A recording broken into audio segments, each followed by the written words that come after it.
So, that is where we will pick up today. We also got to witness Caldana's the ignition of the Red Lady while she was Yes, we did. sleeping. Yes. We will pick up there. A couple of things to go over. Once again, I want to say a big thank you to Critical Role, whose music we'll be using this evening. Make sure you check them out. And also, in the week off, we had a history check made for Onrado. And while we talked a little bit about it in our group chat, I want to share, of course, that information here as well so that you at home know what's going on. We had a history check made on Onrado to see what is known about them, and a couple of questions were able to be asked specifically about Onrado Suki. Everyone knows that Onrado, when you ignite, thus far only humans have done it, but when you ignite, you have the option of remaining mortal. You do not become a god, and you do not go to the celestial plane. You stay here on the prime material plane, gaining all the powers of a deity in human flesh. The trade-off for that is that you live a very short life. The human body is not meant to contain divinity, and it dies very quickly while trying to hold it. The current Onrado, Onrado Tsuki, the first in many years, no less, became an Onrado 3 years ago. It is said that she, I think it was Caldana who knew this. You are aware that it is said that when asked about why she chose to become an Onrado, she said that she had a young daughter, and that even a few years more with that child would be better than an eternity without. So she chose to become an Onrado and stay on this plane to stay with her daughter. It is also known amongst you now that, much like gods and demons, Onrado also have something that they are dominion over, what they would have become dominion over when they became a god. Onrado Tsuki would have become Rhea, the goddess of family. So her dominion is family. I think that's everything, right? We had 3 questions because I may have nat 20'd that roll. I think there must have been one more thing that you asked. That you gave up for something. Was it her real name? Oh, yes. Yeah, you also did learn that her full name, her actual name before she was on Rado Tsuki, was Tsukiko Sunvale. So. Cough, cough. Oh, also somewhat important. Looking back over that is that she is not. There's nobody else she answers to.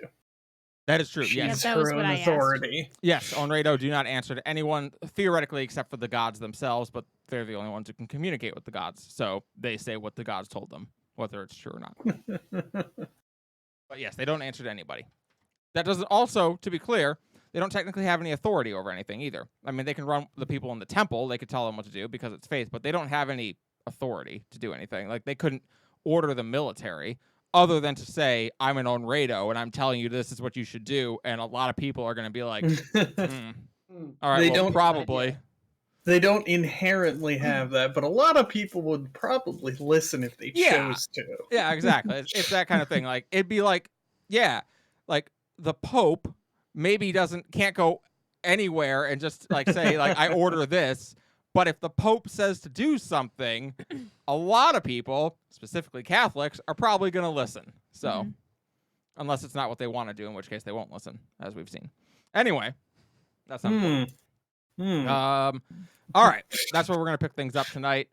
We left off, combat had just begun. We had rolled for initiative. Y'all need some proper music. Yeah. Gonna get spooky. Spook. All right, welcome into our combat, and Melody, you're kicking things off with a stage hand on deck. It is your move. Okay, so really quick question. I was contemplating on doing this, but I needed to double check with you really quick.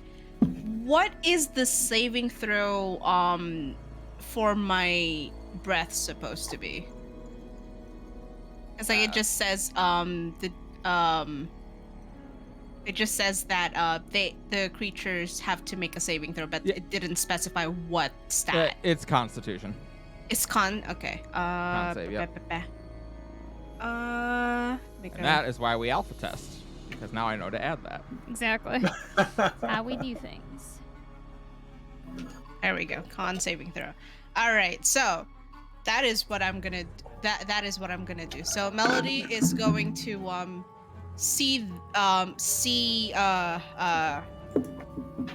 Arya just like morph into her specter form and feel a chill run down her spine. No, more specifically, she feels it like kind of like at the tip of her nose. And she just goes and she's going to use Dragon's Breath. So that's gonna be a cone of 15 in front of me. Yeah, so Looks like it's going to hit the Arya Spectre in 3 stagehands. yes. All right. I like it. They And, also make con saves, I suppose, huh? Yes, Yep, the they do. DC is 13. Well, it would help Yes, if it Kelly got her is. dice out. I fucking love that she sneezes for her breath weapon. Of course she does. Thank you.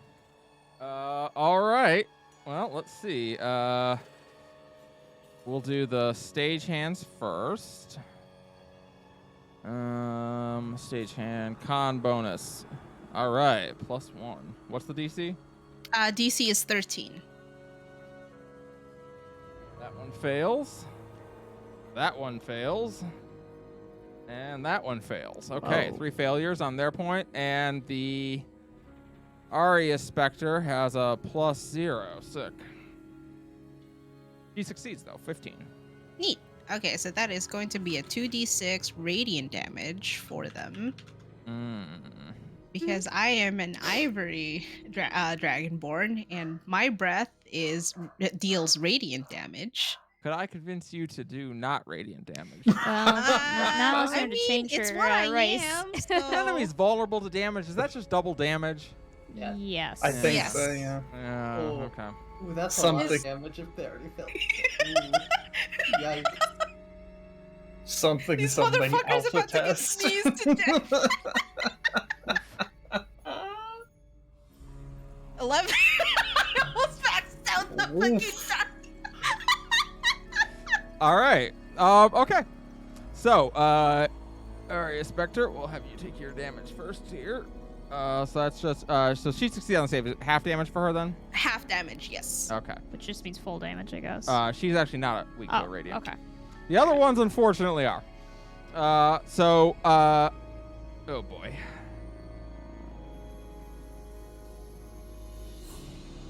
Oops. Hey, what was that you said about this could go fast one way or I the said other? it's gonna be fast one way or the other, and I stand by that theory. Womp, womp, womp. Oh, wow. So, Sweet indeed. Jesus. Melody, you don't like ghosts. You don't like the undead. You sneezed a lot when you were coming through here the first time. You turn as you sneeze, and this brilliant, radiant energy erupts out of your nose, splashing all over them. You really should learn to cover your nose when you sneeze. I really should, yeah. But that I radiant, was surprised. yeah, the radiant damage that comes out of them, these stagehands do not care for it, and it burns them away to dust immediately. Oops. How you do it? And as for my bonus action, she's going to see all of this going on, and Fluffles, whether she likes it or not, is going to pop out in front of her. And I'm gonna use my Mark of the Matriarch. All right. And I will designate myself for the Matriarch's protection. So All right. I gain temp HP equal to my charisma modifier, which is a 4 plus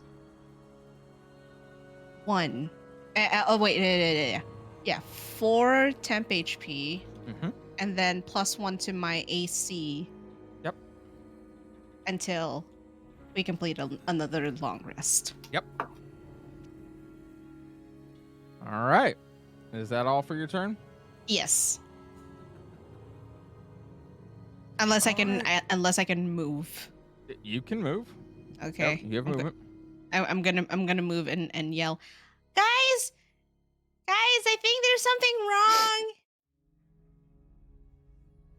Also, excuse me, I kind of sneezed.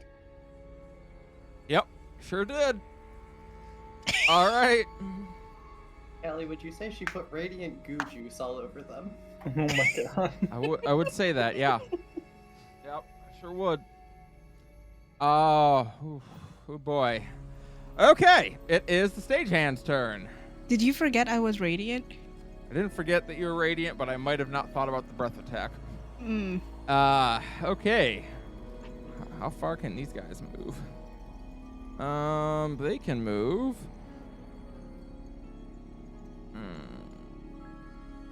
Where the hell is their speed? Usually near the top. Oh, there it is. Okay. Oh, they actually can move quite a bit. All right. This one's gonna run up to. Oh wait, shit! I'm so sorry. I forgot to designate my damage type. I'm gonna set it to necrotic. Necrotic? All right. Mhm. You're going to run up to there. And he is going to attack Melody with fly rigging. Does an 18 hit. An 18 does hit, yes. So you're going to take 9 piercing damage. Ow. And as you do, you feel this ghost kind of slide up behind you and jab you in the back with something. And you feel it pierce into your flesh, and then suddenly you are yanked up 10 feet up into the air. A rope, seeming to extend up into the ether, is now holding you up, impaled by your back. The hooks! You are lifted 10 feet off the ground, and you are restrained. That's why you want this on a I stage. kind of love that, actually. That's why it's supposed to be on a stage. I get it now. Mm-hmm. Uh-huh. That is the stagehand's turn. Brooks, you are up with another stagehand on deck. Hold on, do we have Yeah, a hook that's right. status effect on here? Okay. It looks like we do not, so the net is going to be the best thing. Next best thing. There we go. Okay, so that...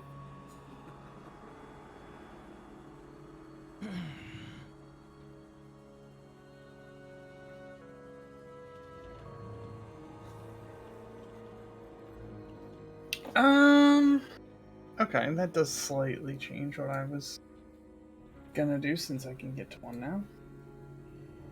Yeah, we're just... Wait, let me double check something real quick.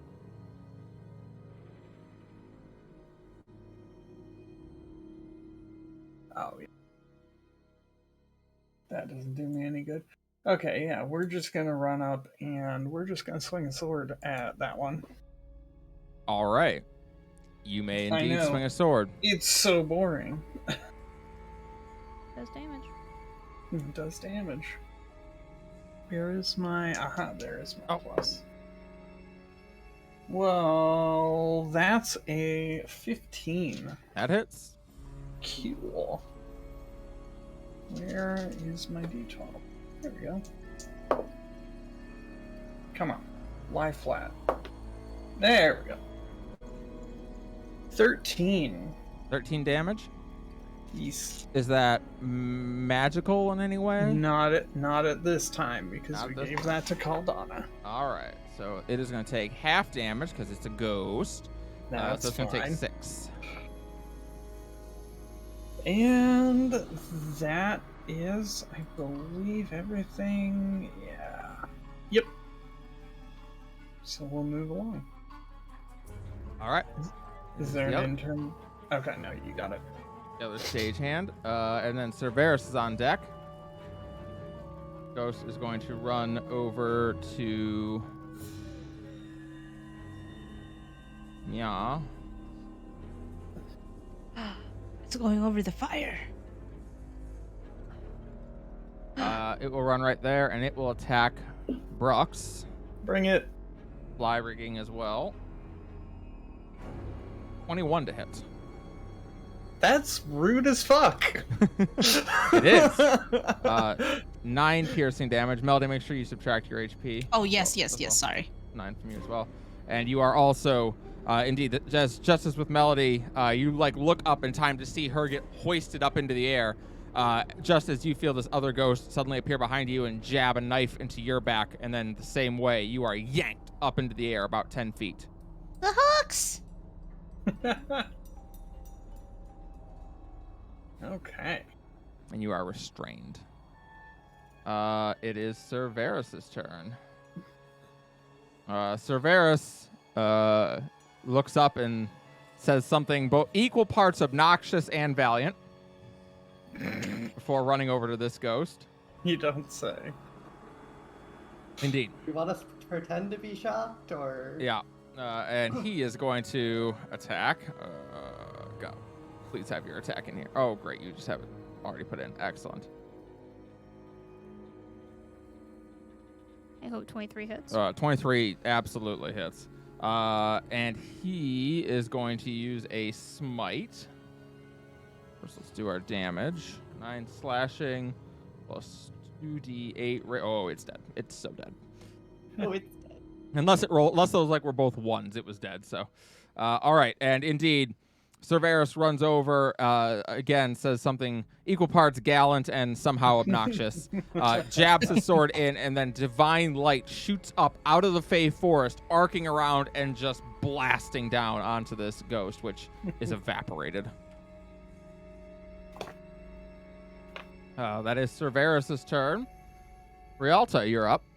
Okay. I'm gonna use a bonus action to go in my Raven constant form. And then Which looks cool. Yeah, and then I'm gonna do. Yeah, I'll just do that. I'm gonna cast Guiding Bolt. Guiding bolt? Yep. Hmm. I'm gonna cast it. I think on I understand why you're going to do that. this. I'm gonna cast it on this one. Yeah. So I need to try to hit. All right. Sounds reasonable. Spell Hold on, attack. it's just looking around like all the fun is disappearing. I just, Oh shit. That. Can I spend an inspo? You may. So that's just sad. Oh, nat 20. Okay. Well, I won't deprive you the joy of rolling to see how much damage you hit for. Fair enough. So this is. Oh, I'm sorry. Hold on. Double those dice. All right. So normally it is 46. So that is gonna be. So you're going to do a fireball's worth of radiant damage. Doubled. That'll be fun. And then plus I get to add 4d8, right? Because of the Raven form. Oh God. What have I done? Yeah. Oops, I did that wrong. Sorry. Hold on. Okay, so 25. So that'll be 38 damage. So it's 25 radiant and 13 necrotic, right? That's correct. So that might be relevant here. Indeed, because it is immune to necrotic. Okay, fair enough. Well, So 25 radiant, which is 50 radiant. And indeed, Caldana, from over your shoulder, you turn and you see Rialta take her constant form and hold her hand up, and this bright light emanates out of her hand, and a raven of radiant light launched out with a screech and crashes into the stagehand and just evaporates it. And I'm staying back here, so that's my turn. Okay, the Aria Spectre is up with Caldana on deck. I will admit this enemy is less intimidating without... Are the two people still... All right. Are you trying to hit me? I was trying to hit you. Rude. All right, Yeah, so no, that's actually an important thing. it's going to move over to the fire, which is giving off bright light, which is thankful because otherwise it would not be able to use this. And it is going to use move. I need everybody to make a Constitution saving throw except Rialta, who is out of range. Uh-oh. see. It wasn't specifically me. Just trying to get everybody. Yeah, it helped tie up in my character sheet, so I don't have to add to this. Oh, I'm good at that. Oh yeah, I gotta do Cerberus's. How's a dirty 20, Callie? Pretty good. Alright. So Constitution, you say? Oh, that is rough. We're gonna spend an inspo to have that be better. We hope. Oh, cams again. God damn it. Hold up. Make sure that doesn't happen again. All right, that should fix it. All right. Well, that's better. That's a 13.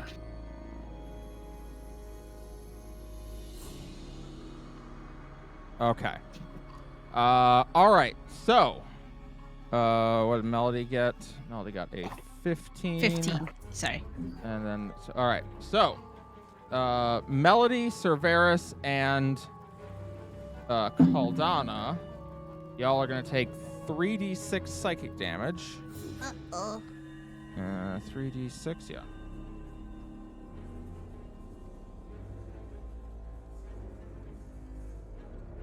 So 15 psychic damage coming your way.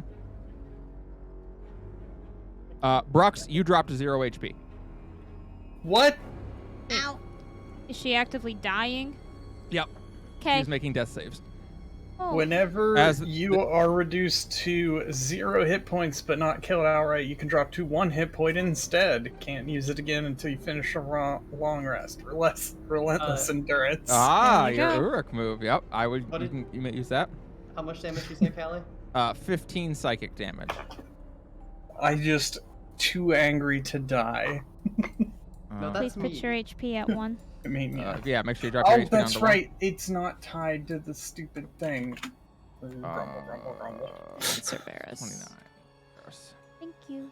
Okay. So she raises up above the fire and starts to sing this beautiful crescendoing opera. And as she gets closer and closer to the end of her aria, the pitch grows higher and higher until you can literally feel the blood dripping out of your ears, down your eyes. Oh, I hate those attacks. And she No, continues. thank you. And she continues to sing. That is the end of her turn. Aldana, it is your turn. I don't like that song. I'd like to rage. Okay. Well, yeah, that's fair. You may rage. Gonna rage against the machine over here. Machine being this lady's voice. Yeah, that's still easy within my movement. See, this would be a lot more intimidating if I had my guys still, because when you attack her while she's singing, if you're close to them, they get to do their attack to lift you up in the air and cancel your attack out. That's really unfortunate. Also, isn't they it? get to cast Bane on you to make your saving throws worse. How unfortunate. Yeah. Okay. Shit, where'd my character sheet go? Come on, roll 20. Why did you hide this on me again? Oh, my hubris knows no bounds. I thought I was playing it so smart, having her stay up with Melody for roleplay reasons. Little did I know I was screwing myself! Yeah, maybe you should have had her up with me. Okay. I mean, just imagine how much angrier you'd been if Rob had actually read his detect thing at the time where it was relevant. Yeah. Okay. Just Also, nuts that would have happened. Callie, that is 24 to hit, 7 magic slashing, Yeah. and then No. I need to remember all of the other shit that I do. 1d6 plus half my barbarian level radiant. Alright. So we round that down, right, for 5? Yeah. So, well, No, I thought it was rounded up. no, it's rounded down. Favor to the. It's always rounded down, isn't it? In 6 5e? radiant. 6 radiant, okay. Good. And then I need to check. Okay, 1d8 necrotic damage. She's immune to or- necrotic, so don't worry about that. Okay. So that's my first attack. Oh yeah, it is round down. Oops. I'm not playing it. Alright, your first attack. Yep. Killing You know me. what? Kelly, you're gonna hate me for this. I am going to reckless attack to give myself advantage. I mean, I love that you think I Why don't hate you not? already, but fair enough. All right, do it up. Show me how it's done. Well, the first roll was an 8, but the second one was a nat 20. Bummer. Yep, that'll hit. Hey, at least I can't do the radiant on this one. That is true. I'll take it. Is that a per turn thing? Hang on, do we Yeah. all do radiant damage? Yes. Yeah, as it turns out, I may have given you guys... I may have stacked too much radiant damage on these different races. 21 Maybe magic worth looking slashing. 21, you say? 21, I say. That is unfortunate. All right. So Caldana rips forward, doing a rage as she slashes once, slashes twice, and yeah, neither of those feel very good.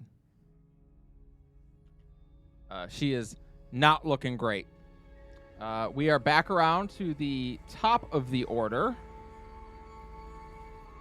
And now I have to hope this works properly when I do this.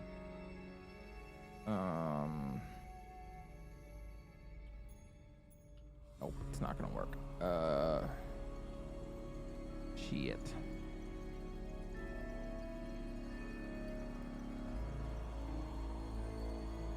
Un momento. Because it's Melody and Brooks that are in the air. Yeah, Melody and Brooks are currently in the air.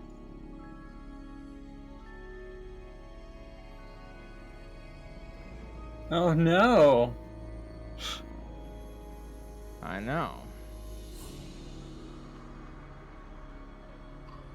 Sorry, I didn't realize if I delete them off that they would just be gone for good completely, so I have to remake them real quick. I mean, the if annoying thing about roll 20. Yeah, I I'll was get gonna it figured say- out eventually, but I'm not there yet. if you were quicker on it, it would actually. I think it's more effective to delete them. Yeah, that's what I mean. I accidentally did delete them. Well, no, but I mean like to do that and be like, all right, you killed those ones. Hey, more showed up. Yeah. All right. So 2 more stage hands up here. On either side of her. You could also like set them in a GM overlay. We wouldn't be able to see them there. Oh, that would be a better way, Yeah. and I could just copy them in as I need them. That would be the way Yeah. to do it. Yep. All right, I'll do Yeah. that next time. When I do one shots, I like to keep like up in the corner one of everything. Yeah. All right, Melody, you are up. Okay. So, for her action, I am going to actually use this on Arya. I said, fuck. Come on. Ah! Okay. Okay. What is this? What? Hold person. I'm going to use a hold person. Oh, they you're have gonna to whole succeed. person on her, huh? Mm-hmm. That's a Okay, wisdom saving throw. It says a humanoid. Yeah. I don't know. I Would it I- go with the I spectre? guess god she's as a human? humanoid. It's- What is? It's no, human well, you know. shaped. All right. You know what? Yeah. Let me see. Do her save. What kind of save is it? Wisdom. Wisdom. Saving throw is save DC is 15. All right. So she fails. However, she is immune to charmed, exhaustion, frightened, grappled, paralyzed, petrified, poisoned, prone, and restrained. Oh, yeah. Oh, okay. Unfortunate. Shit. So you All right. try and start singing this song to captivate her and keep her in place, and she turns and takes it as a challenge as she raises her voice against yours. I do have a stanza for this. Oh snap! All right, bonus action, or you cannot move because you are restrained. Bonus action would be I'm gonna turn to Sir Varys, and I'm gonna say, the hooks, you'll never go. And I'm gonna give him bardic inspiration. All right, great. So there's going to be a little crystal that pops up right next to him. Got it. As I am from the College of Creation. Alrighty. He is bardically inspired. Melody versus Arya in an epic rap battle of the century. Brux, you are up. You are also restrained 10 feet up in the air, and you are also down to 1 HP. That did not feel good. You bled out of your ears and eyes. I never cared for the arts. Blasphemy! So what can I do to unrestrained? You may attack the rope. Try and cut it. Let me see what the... That's an option. Let me see what it is. Yes, you may try to cut the rope. While restrained this way, they are hoisted 10 feet off the ground via a rope, which can be severed, yes. But, you know, I think first things first, we're going to use my second wind. Get back 1d10 plus my fighter level. Where's my d10s? In HP, and I rolled a fucking 1. So I gain a whole whopping 4 back. Unfortunate. And then you know what? That, compared to my swing, it seemed like Caldana's actually got through. It did. Shit, hold on. So I'm going to use one of my fancy new maneuvers. I use my attack, but instead of me doing it, I basically just tell her to take another try. And she gets to make an attack. That's really good. Oh. And she gets to add my d8 of damage to that, which is... If she goes through, she gets an extra 2. Wow. Well, that's a 15 on the die plus 7. What are you attacking? Do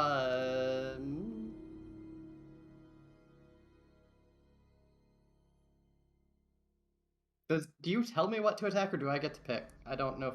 It just says, forgo one of your attacks, use bonus action to direct an ally that you can see her using this strike, using its reaction. Oh yeah, I do get to. I think. Yeah, I think you get to tell her who to attack. I think. That's pretty sick.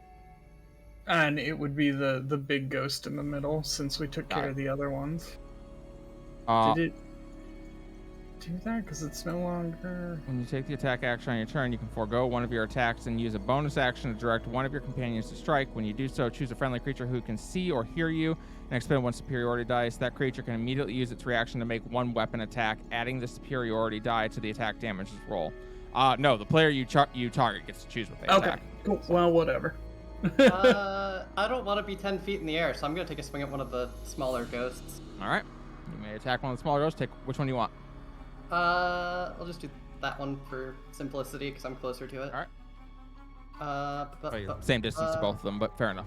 Yeah, so that's still a 22 to hit. I need to math. 12 magic slashing. 12 magic slashing. Is that including the extra 2 from... 14. 14. Yes. Because the 2 from Brux. All right. And since it's a different turn, do you get the radiant again? Shit. No, because that's on my turn, but I forgot rage damage like a fucking moron. Well, don't forget that.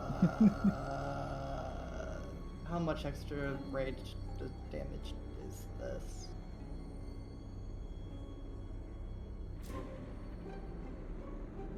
Doesn't actually... Why do you not tell me what my bonus to that is?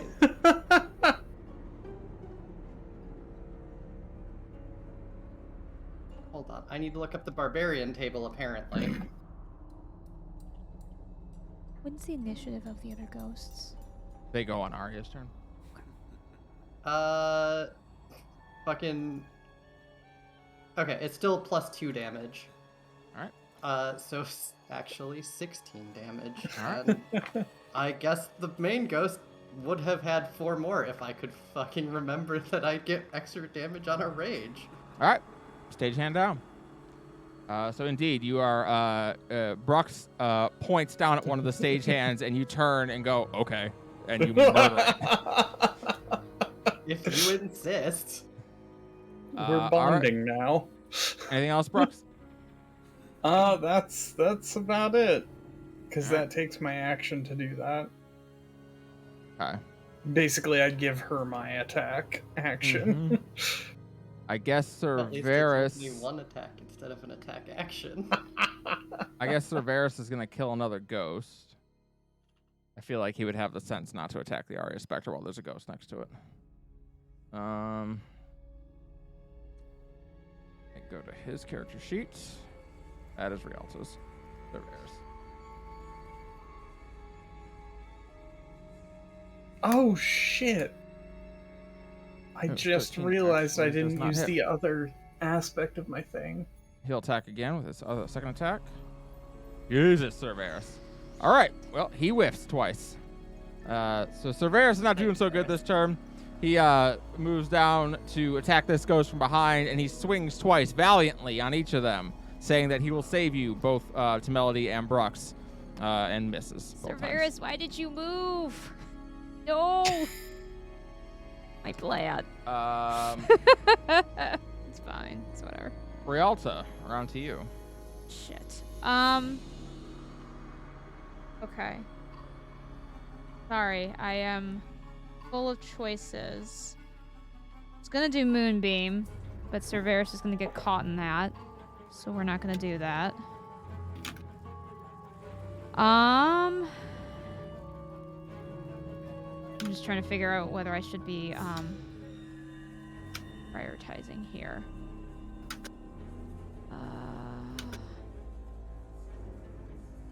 Fire, damn it. Okay. Alright. I'm going to do, because I can do a cantrip and a spell in the same turn. So what I'm going to do is cast Healing Word. Brux is a bonus. Whee! Sorry, I always have to look up my healing spells because I always get them mixed up. So Healing Word is 1d4 plus 4 for me. So let me that. And I also get to add, it's not just that, although that's really good. I get to add another, oh, no, I can just re-roll. And I don't want to re-roll that because that's a 4. So go ahead and heal 8, Brox. I will. And then, unfortunately, they negate necrotic damage, but I can't really change my form now. So I'm going to use Produce Flame. I have to. I don't have a choice. So I'm going to use Produce Flame and aim for this guy. And... oh, wait. Hold on. I may have to move. I do. Okay, now I will cast, so it needs to, it's a range attack spell. Okay. Oh my gosh. Does 12 hit? 12 on the ghost? Yes. Yeah. No. Okay, I miss. Okay. That's my turn. All right. It is the Aria Spectre's turn, and she is going to use Coloratura, which is going to let her cast Hypnotic Pattern. Oh, I see. And she's also going to Arcane Crescendo, which means that y'all are going to make this save at disadvantage. Although I don't think I can quite hit all of you with that Hypnotic Pattern. What's the range on it? Because I am That's within, what I'm checking. I am within 30 feet. What is the save? Never mind, it's 120 feet, so I am going to hit all of you. Oh, it's a 30-foot cube I have to put down, but I can do that. Do wisdom saves. Is it all of us who said disadvantage or just Yep, a few? all of you are at disadvantage. Okay. Unfortunate. Come on, dice, don't fail me now.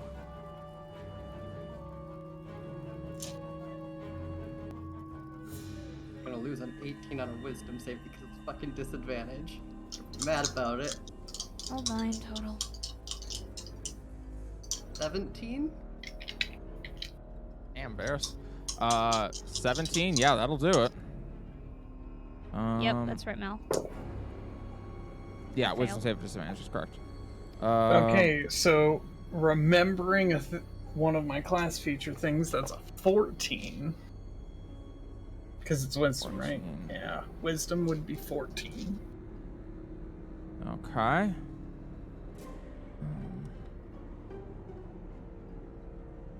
I love that it gets a +7 to performance. Awesome. Okay. It doesn't have a specific listing for a spell save, so I'm going to assume it's the same as killing Arias. So anyone who gets over a 12 is fine. Sorry, anyone over a 13 is fine. The 14 and up is good. All right. If you are over 14, you are fine. If you are under 13, you are charmed. Okay. So as she is continuing to sing, these beautiful colors begin to emit as if the very winds carrying her voice are swirling around you. And it is both pretty and spooky. And it is the stagehand's turn. The stagehand is going to use Good Luck, and it is going to cast it on Caldana. Caldana, you have Bane on you right now. But just saving throws, or is Oh. that everything? I forget get how it. Bane works. I get Yeah, it. so do I. I it's thought it was going to literally break my leg. It's bad. Well, no, that would be the opposite. So I actually get to hit 3 creatures with that. So so I need Caldana, Varys, and Brooks. I need you all to make charisma saves. Sweet. Ooh, I have a... what is my charisma save from being a tiefling thing? I have advantage on this. You do. I do too. Ooh, that's good, because the first one was a 5. High on that. 16? Sweet. 23. Got a nat 20 on that one. Ooh, nice. All right. The so other Varys- was a 3. So Varys gets hit by the Bane. The other two of you do not. And it is going to then use its bonus action to hide. I am quite simply too angry to be baned. I've already got enough stuff on my plate. No thank you. I'll pass. I'm restrained. I am charmed. Caldana, you are up. Okay. First off, I still get the health back from the phase 1 of my mark, right? Yep. Equal to my constitution modifier. So I get 3 health back.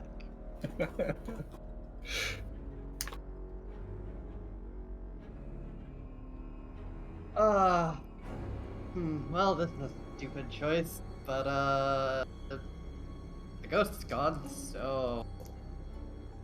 Swing for big ghost. Mhm.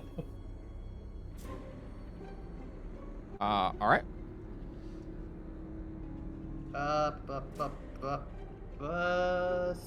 16 to hit? That hits. So that's going to be 5, 7, 10 slashing and... Sorry, not... It's gonna be 12 slashing because rage damage. Remember it this time. I was waiting to remind you. And then 2 radiant. 4 radiant, sorry. Plus half my level. I can read, I swear. All right. This ghost is not looking good.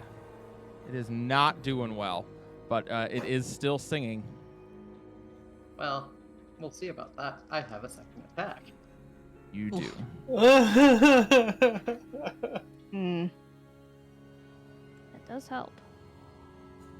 Well, that's a 19 on the dice, so Boy. I'm just gonna assume I hit. Yeah. That's 11, 13, 15 slashing. All right, so that's enough to bring it down to 0. It is going to use Cadenza.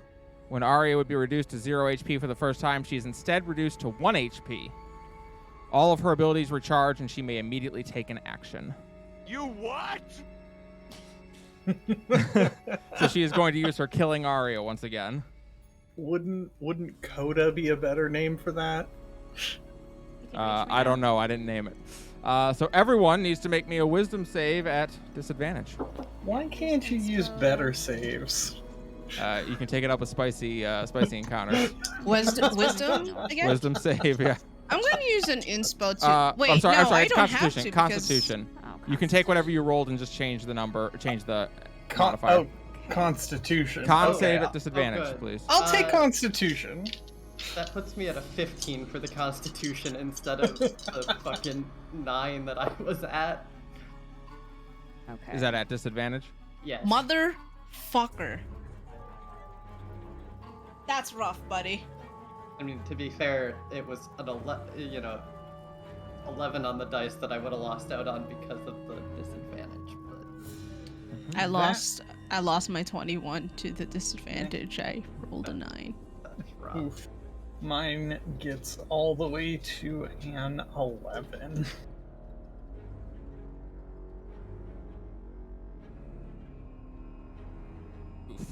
All right, so Varys either is going to get a 16 or a 3.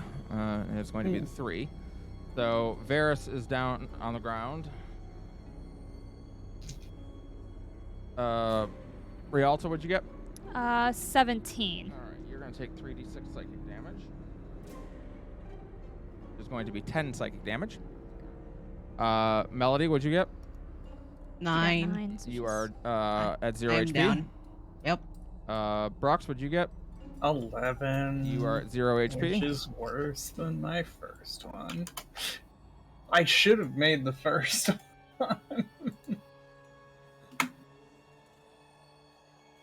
And Caldana, what'd you get? 15. 10 psychic damage. Starting to regret going Zealot. I should have gone fucking Bear and just gone, I am resistant to everything. Okay. And that is going to be it for that turn. Back around to the top of the order, which means 2 more specters pop up. Well, actually, only 1 more specter pops up because there's still one still alive somewhere. Melody, could you make a death saving throw for me? Yeah.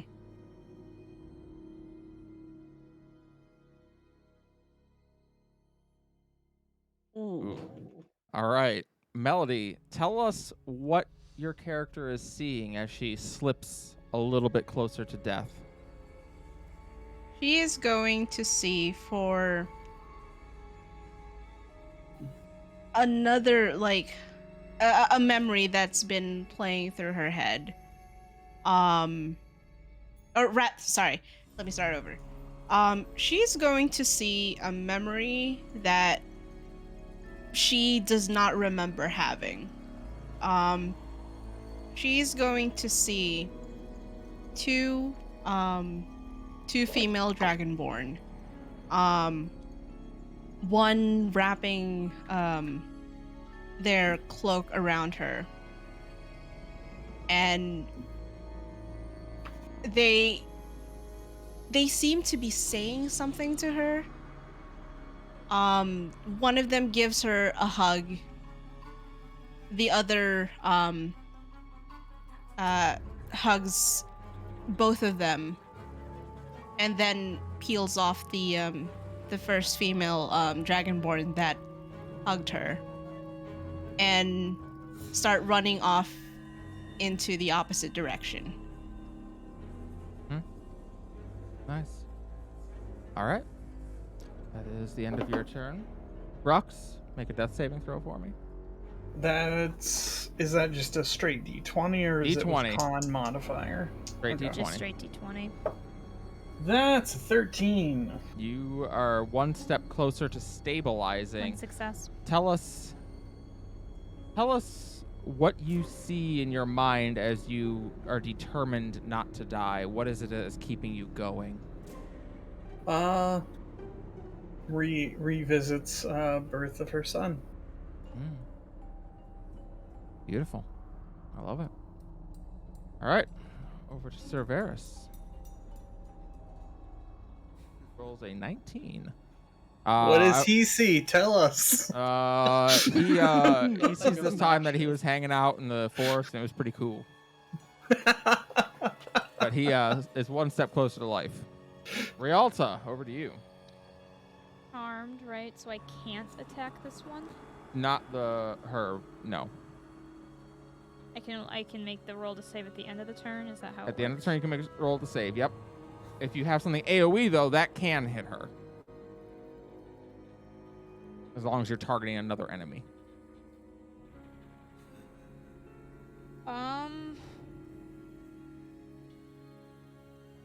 Problem is that if I don't kill her this round, I risk a lot more people. So, just so people know, I don't get Spare of the Dying, because druids do not get that. Makes this a little bit tricky. How is she looking? She is fucked up.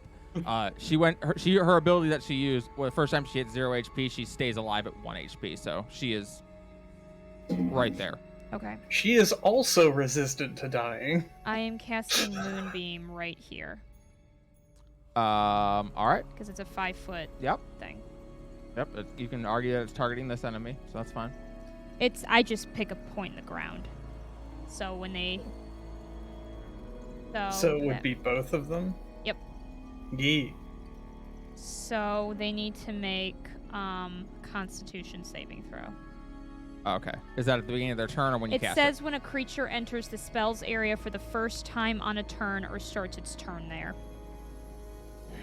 Oh, we just did this the other night in Whispers in Silence. Yeah, and I think they did it. It was weird. I mean, it doesn't matter because the Aria Spectre's up next anyway, so they're going to get hit immediately anyway. That was con save, you said? Con save, yep. All right, so the ghost rolled a 16. The Spectre rolled a 9. Okay, Spectre fails. Ghost succeeds, so 2d10 radiant damage. On both of them? Both, but the one you succeeded takes half. Got it. So it takes regular, effectively. So it's 4. All right, so Ghost takes 4 down, 12. Aria Spectre, however, is destroyed by it. Okay. And as she goes, you see this brilliant pillar of light shine up beneath her from the fire. This moonbeam comes down to meet it, and the two forces clash right where she is, and she is dispersed. And as she goes, so too do her stage hands. So the performance is over. That's what I was hoping would happen. You gotta change the music. Or do you have to change the music? No, I don't. Oh, okay. We're still in spooky ass forest. Is Melody 10 feet in the air still, or does she drop? The- I'd like to try to catch her. If she Say drops. both Melody and Brux drop as the ropes just disappear. Varus is Varus is not up. Who do you want to try and catch? He just falls on the ground.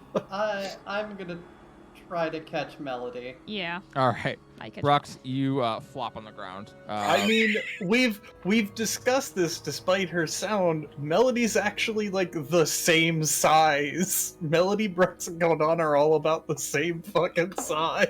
Really hard. Caldana, make a strength check for me. Just a strength roll, or do you want it to be? Athletics is fine. Okay.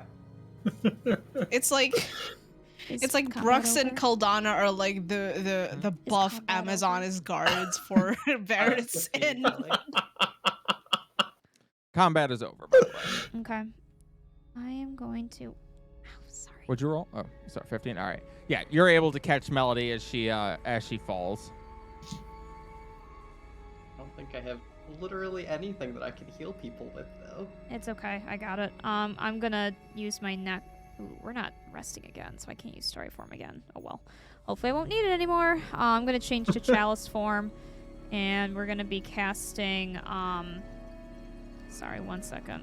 I try to be honest about my spell slots. Okay, so we need to cast some Cure Wounds. So I'm going to cast... I got 3. Okay, we're going to cast 3 Cure Wounds. So give me 1 second, please.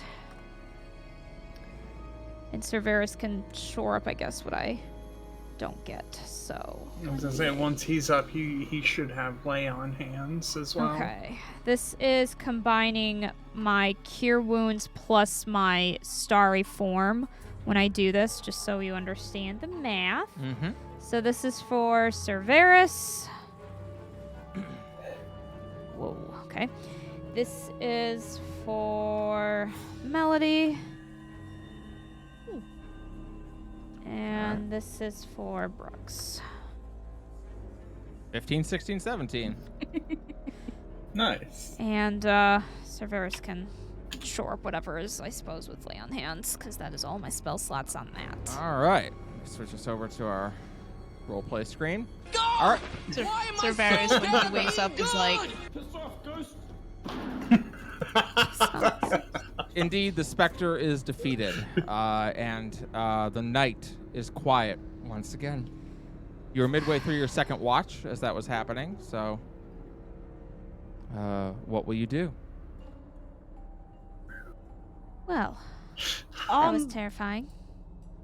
is there like a spot, or is there like any visible spot where Arya disappeared when she So Arya was consumed. Her ghost was consumed in the fire. However, her right here, her the flesh that she left behind and clothes that she left behind is kind of piled up here. Okay. Ew. When she sees that, Melody is going to go over and kind of look at it for a bit, and then she's going to kneel down and neatly fold the clothes. Yep. Want to give me an investigation check? Yes.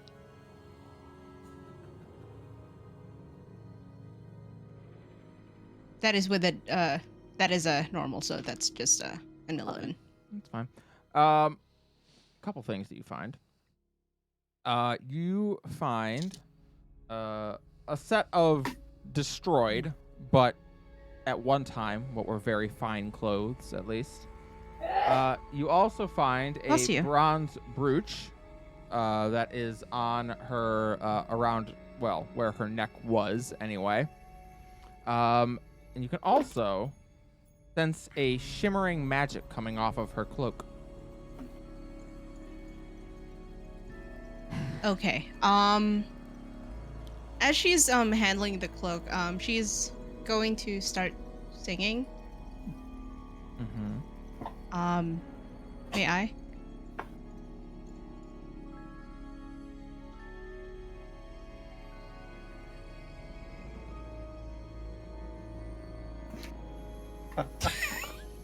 What are we doing?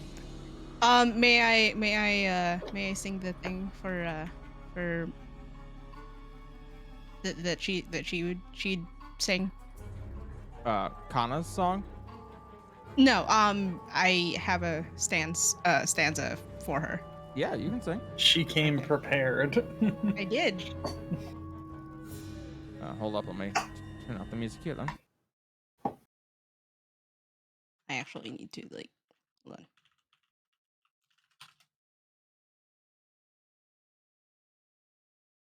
Okay.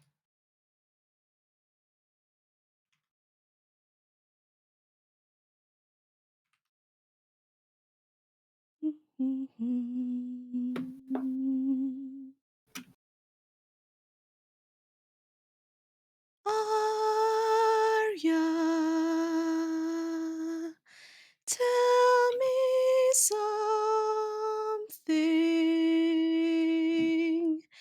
Tell me where your lonely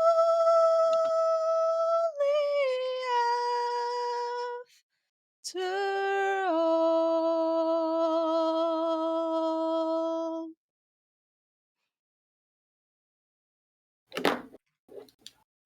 Hold on. Oop.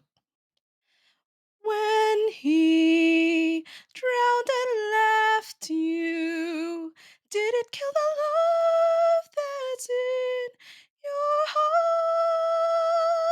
heart? And that's it. And she's just gonna keep folding the cloak, the clothes, and everything, and she's gonna set the cloak aside for 1 second As and just you're kind of like sit there.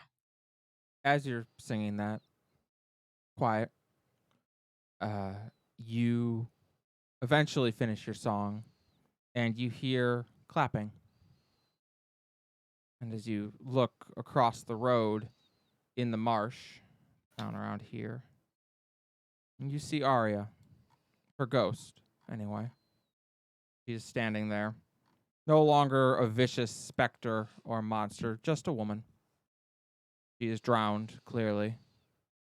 Her hair matted against her, her uh, water dripping from the sides of her mouth, and chains reaching up from the marsh bind her arms or bind her wrists and ankles. Indeed, none who die in the ice melt marsh get to move on. But she stands there and she claps, the chains rattling, enjoying your song. And then she vanishes. And for a quick second before she vanishes, Melody is going to mouth, "I'm sorry," and just continue to sit by that log with staring at her clothes.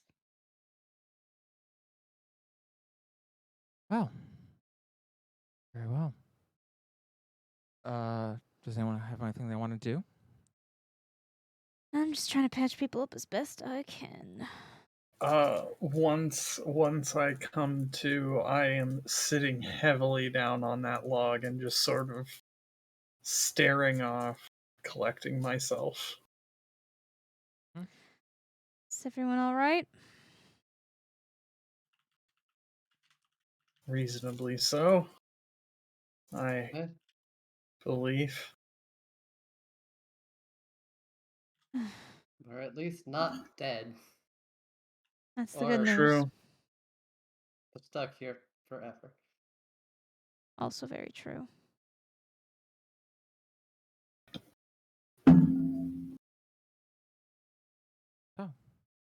Oh. Melody, it has come towards the end of your watch. There's still one watch to go. Those who are going to stay up to take it, and those who are going to go to bed. I believe there's Caldana and Servaris who were to have the last watch. Got Keldana and I was gonna Riel's say I had a thought watch. I'm sorry. first. Yeah, no, it's Brux and Servaris. We're gonna have the last watch. Yes. Okay. Yeah, okay. Would stay up and do watch. Leap off my remaining. Not that's gonna do me too much good, but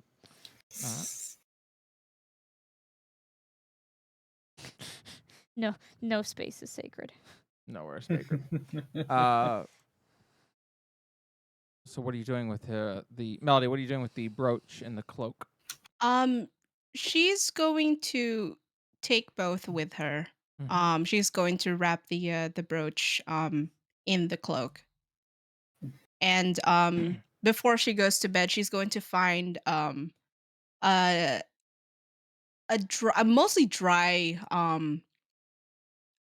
part of a tree next to their campsite, Mm-hmm. and she's going to bury the remains of uh of Arya, like the skin What there is, yeah. stuff and the clothes. Are you keeping the items on your person, or do you want me to put it in the party loot section? She's going to keep them in the party in on her person for now. Like she's going to put it like next to her like her bedroll, and but for all intents and purposes, yeah, she's going to put in the party loot. Then you may add to the party loot a brooch of living essence and a cloak of elven kind. Ooh.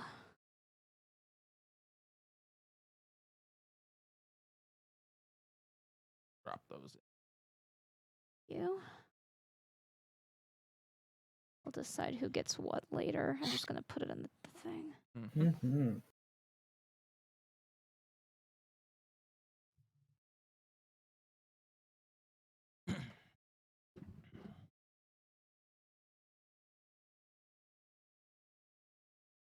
So, for those of you who it is time to go to bed, you drift off to sleep, and I see the look on Brux's face suggests that she now knows why Cerberus was not able to detect that this was a ghost.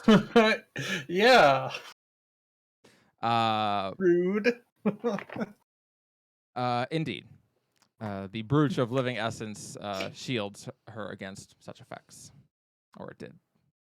But you two take watch, and Cerberus is as talkative as Cerberus always is, if not helpful. It's a little while. Kind of unfortunate, honestly. It's a little while into your watch when Cerberus seems to need a moment to himself. He lay on hands himself to get his HP back up and says he's going to go walk the perimeter, make sure the horses haven't been too spooked, and Give him his space, of course. get a moment. And so it's quiet for you. You look around between the forest and between the marsh, just taking a moment to think about the duality of this place. One so brimming with life and yet so dangerous, and one completely devoid of it and yet just as dangerous. It is a strange place, and you can't help but think of the hundreds of thousands of people over the years who must have made this very trek, and how many of them didn't survive it because.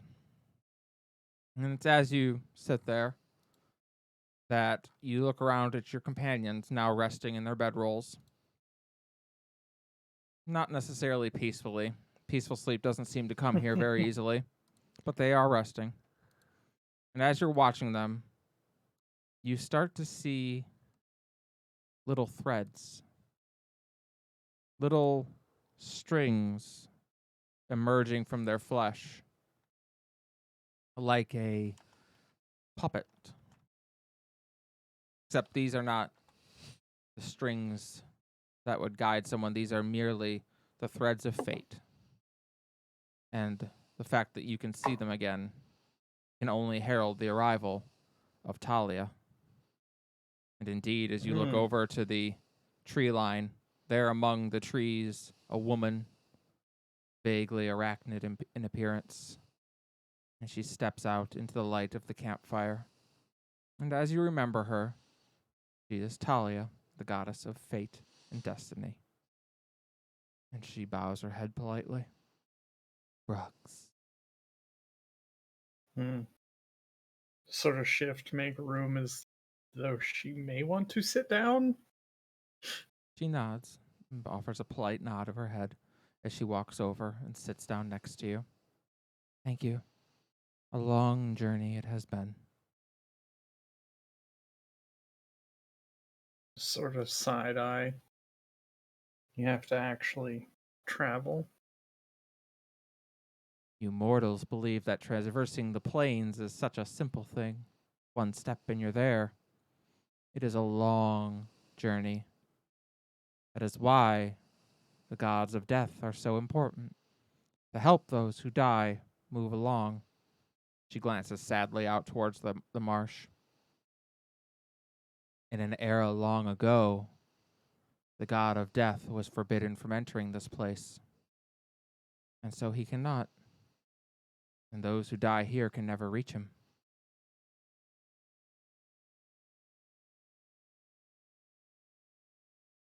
How? Seems such a strange thing. I cannot tell you the details, for I do not know them. The god of death is far older than myself, thousands of years. I do not know what transpired here that allowed him to not enter this place. I have only met him once.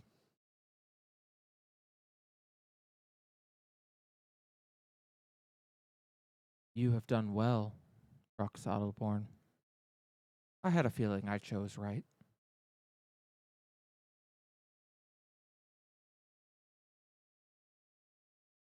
Just sort of grunt, I suppose. I find myself falling back into old ways, though. Oh. In what way? Well,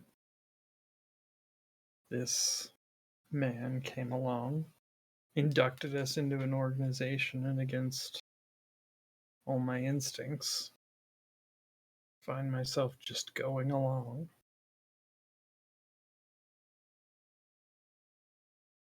If you had to do it over, would you choose not to follow him? That's the problem.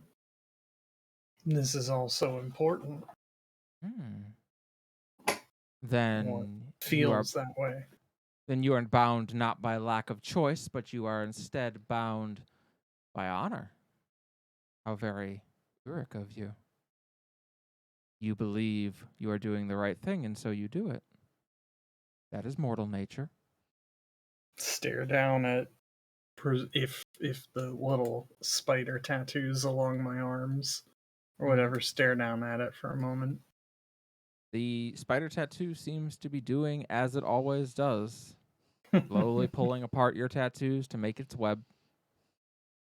She glances and follows your eyes. Ah. You're worried you're not living up to my expectations?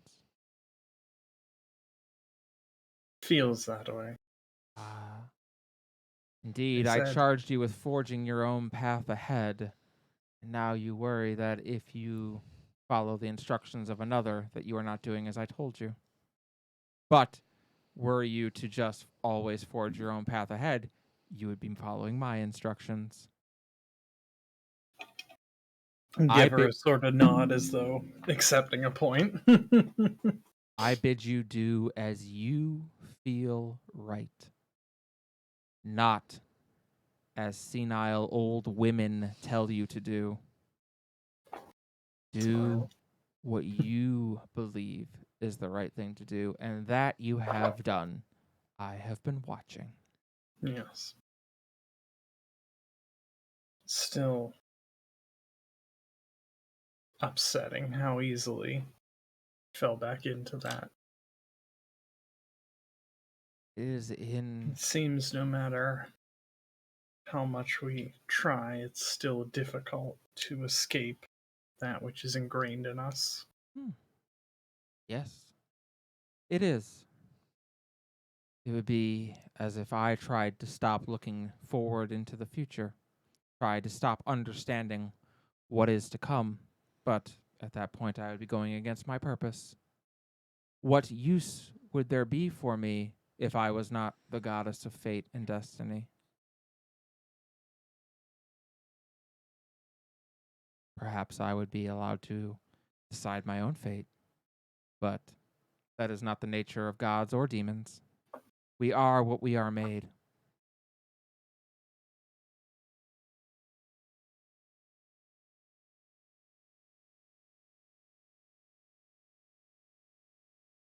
You say you look ahead. Always. What is the nature of what we face? At last, Brox Ottoborn asks the right questions. I have seen the myriad webs extend outwards from the moment you and I met, from the moment the tiefling met the red lady, from the moment the dwarf met Selena, from the moment Melody met the matriarch, and from the moment even Cerberus met Flora and Fauna. I have watched the myriad different possibilities twist and weave together into a million different outcomes. As of now, it is impossible to say which will come true. Most of them end in the end of this world. The end of all things approaches, Brux. You saw my ignition, yes? Nod. You saw what I feared the moment where possibilities stop diverging and begin to converge. That moment is fast approaching. We will be at it soon. Billions of possibilities, and almost all of them take us down that path. And yet, she reaches out, and as she does, you see those myriad strands of fate that are still connecting to you. And indeed, you still see the golden one that she brought down and attached to you. Mm-hmm. She motions to it. And yet, a possible different outcome yet exists. So don't have so much, don't be so hard on yourself, Brooks. You're doing very well. Well, even if you said otherwise, it wouldn't change. And that is why I chose you. Because ultimately, what I say doesn't matter to you. And for too many, it would. Too many would be paralyzed by knowing me, begging me to show them the myriad futures, the myriad possibilities, different routes, trying desperately to pick the right one. The future is unpredictable. By its very nature, it cannot be controlled. It cannot be made to be. Were Scala to understand that all those centuries ago, she would have been victorious. But like so many, she became obsessed with the one thing she cannot control, the future.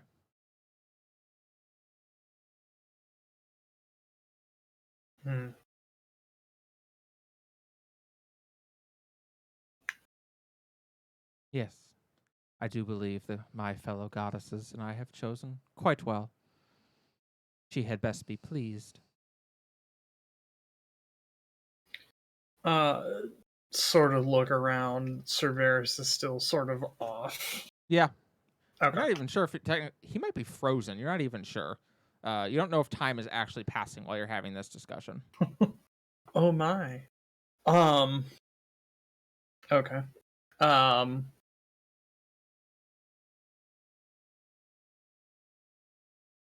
Yeah, okay. Just sort of accept all that, another nod. You never really answered the question. He smiles. What is the nature of what you face? Eyebrow. You have already seen it. Demonic. Terrible. The end of all things is what you face, Rox Ottelborn. I was afraid of that. And for the first time in the history of this world, the divine will not decide the fate of this world. That is my gift to you. And she vanishes.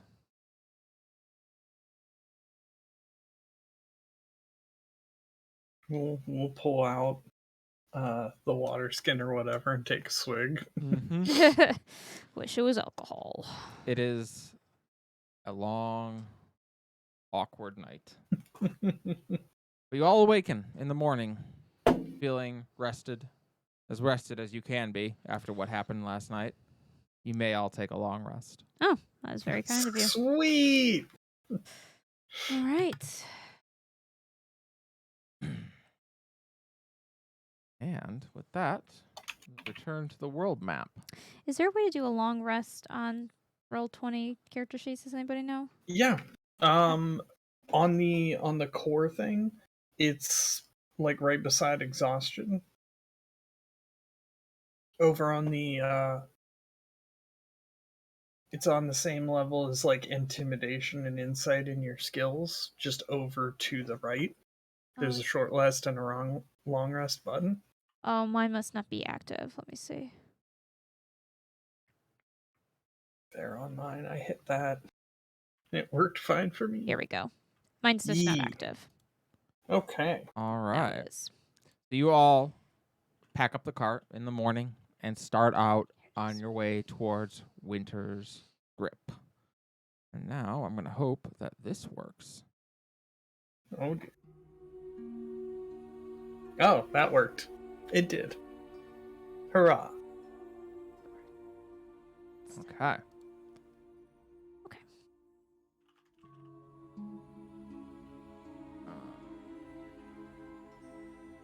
The city of Winter's Grip sits on the southeast corner of the continent, so named because it is almost entirely locked in winter. The city itself only sees thaw for a few weeks of the year, a month at most.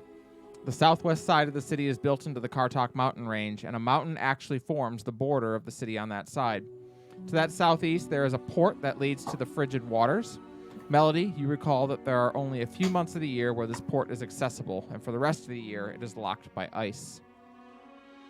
Winter's Grip itself is about half the size of Mina's Grove and has a northern wall that curves around into the mountain.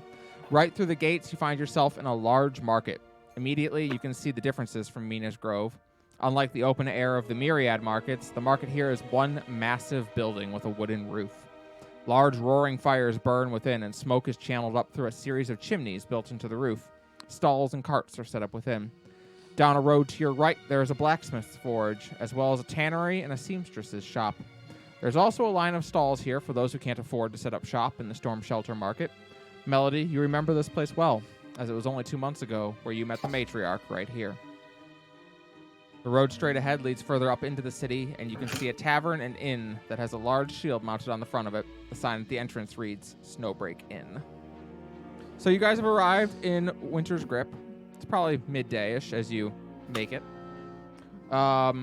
What is your plan? Are we immediately setting out, or do you want to take a night in Winter's Grip? What would you like to do? I don't have anything particular. I'll be honest with you, Melody, when they've arrived, has been a non-stop chatterbox going like, "Oh, I remember this place. This was the spot where I got bread thrown at me because they didn't like my singing, and that was the spot where I got bread thrown at me because they didn't like the fact that I was a dragonborn." I see. Very unfortunate. Oddly enough, there were a lot of times where there have been instances where she has gotten foodstuffs thrown at her for a variety of reasons, ranging from didn't like her song, didn't like the fact that she's singing, her fucking music sucks, she's too happy, she's too dark,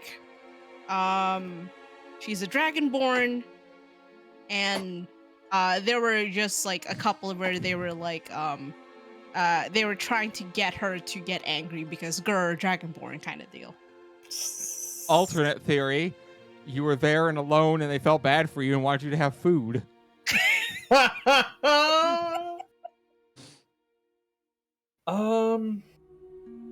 No, that was the one instance, the one friendly instance where she was like, "Oh, you didn't throw it at me." Do Winter's Grip not like Dragonborn? I didn't write that Winter's Grip hates Dragonborn, but maybe. I don't know. Apparently they don't. I see. Regardless, I see.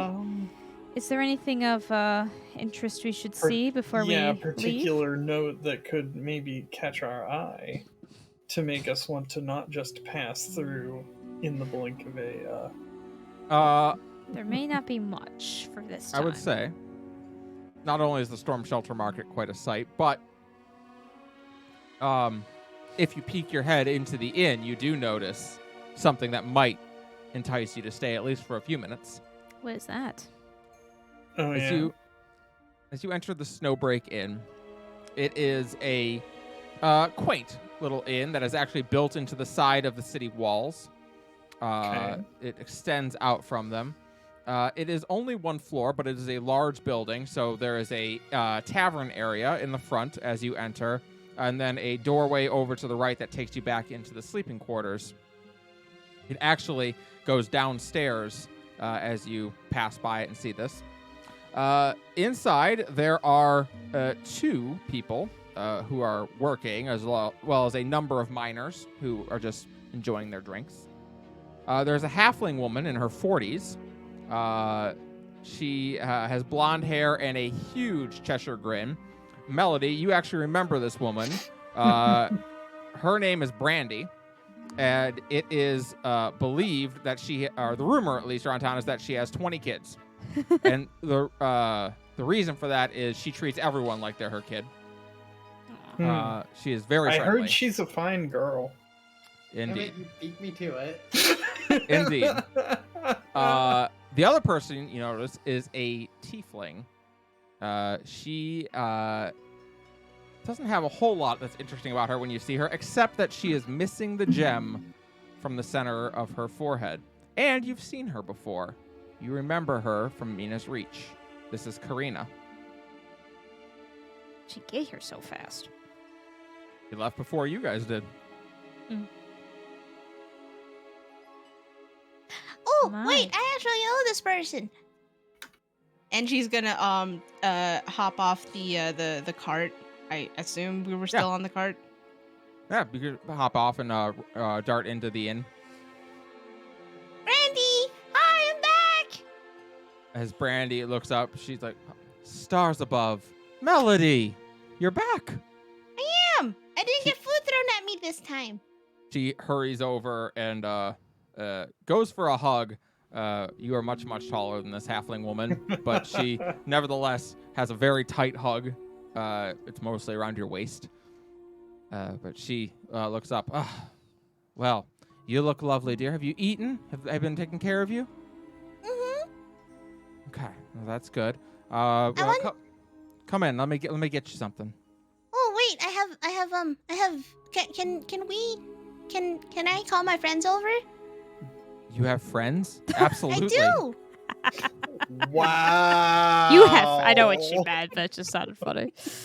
Absolutely. She seems over the moon that you have friends, because you did not last time you were here. No. As far as she remembers me, I was the dragonborn that kept singing in the square and kept getting food thrown at me. Yeah, That's so sad. that is what she remembers, all right. So she introduced herself as Brandy. She's the owner of the Snowbreak Inn. Indeed, as you all enter, Karina almost drops what she's holding as she looks over at you all. Oh, Well, small world. small world indeed. Yes. Brandy looks over. Karina, do you know them? Yeah, they're the ones I told you about in Mina's Reach. They're the ones who saved the mines, or at least saved the city. And she gives you all kind of an impressed look.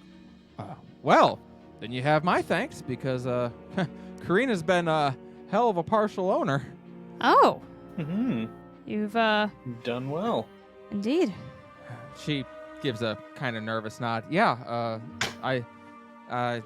after, well, that, I didn't really feel like waiting for them to figure out where they were going to build next, so I decided to strike out and take the money I'd saved and, try something else. I was actually on my way up to Moonbay, and while I stopped here, Brandy was looking for a partner, so I bought in. Huh. Oh, what a coinky dink. That's where we're headed to. Moonbay. Mm-hmm. Well, I understand the roads are pretty clear right now, so you shouldn't have too much trouble getting up there. That is the hope indeed. We finished, thankfully, our passage through the ice melt marsh, which was interesting. It frequently is. Oh, you wouldn't have gotten to go with the caravan. No. No, we missed them by like 3 days or something. Yeah, I came with them 3 days ago, actually. Oh, See. Oh, well, I'm so glad you're okay. Traveling through there alone is very dangerous. this is gonna be an out of the blue question, but do you remember someone named Arya? Arya? Uh-huh. She shakes her head. I can't say that I do. And at that, Brandy stops, however, is like, Arya? Mm-hmm. Where'd you hear the name Arya? Well, it was her specter that we came across. Heavens above. And you're all here. Do you know who she is? I mean, the stories. The poor girl who was drowned in the marsh. I see. I'd say they were not exaggerations. Many groups come through that try to make the trip alone, and all too many of them have stories of, well, companions who didn't make it. Say they met a girl along the way who, well, she could sing and it could kill you. Indeed. How long ago was this? Oh, I mean, they've been telling stories of Arya since my granddad's time. Oh. And she's going to look to Rialta before she pulls out the brooch. Would they have mentioned something that was like she was wearing this or something? They said she wore fine clothes. Stories didn't really talk too much about what she wore, other than she was, she's a famous singer in her time. But that would have been 150 years ago, probably. I don't think we're going to find any next of kin, if that's what you mean. Arya? No, she wasn't from around here. She settled here later on to sing, but... I'm sorry, I don't remember where the stories say she was from originally. Well, for what it's worth, she had a killer voice. Brandy smirks at that. That's Eyebrow. not nice. There are people who died. I was very close to becoming one of their number. Oh, well. The last thing I remember was her singing a lot, and then she went down, and then she sang again, and then I passed out, and then when I woke up, she was gone. Yeah, it was. Selena be praised that you're all here. It was very close. It was hard for me to see, but thankfully, thankfully my spell from the moon was able to help. Selena be praised indeed. Well, I do feel bad a bit though, because when she showed up, I got like this tickly feeling in my nose, and then I sneezed, and then like 3 of her friends went poof. I think it was for the best, Melody. all right. Well, come in, sit down. I've got a great hot cider that I can get y'all. Sounds lovely. I love your ciders. Yes, you do remember her cider, Melody. It is to die for. And you are all soon brought a tray with little fried pastries with cinnamon sugar on them and some hot cider. And indeed, it does warm you right up. Caldana, you can't help but notice that Karina has actively avoided making eye contact with you. Oops. And as you're looking at this, a moment later, you see Lestitia standing next to you and also looking at her like, Ish, what's her problem? Just gonna think, I did amnesia issue, we'll put it that way. He nods and smiles. I know, dear. I've seen.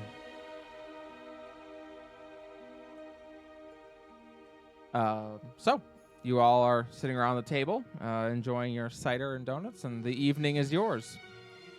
Now I want cider and donuts. I know, right? Yeah, me too. Ugh. It's nights like these that remind me of my college days.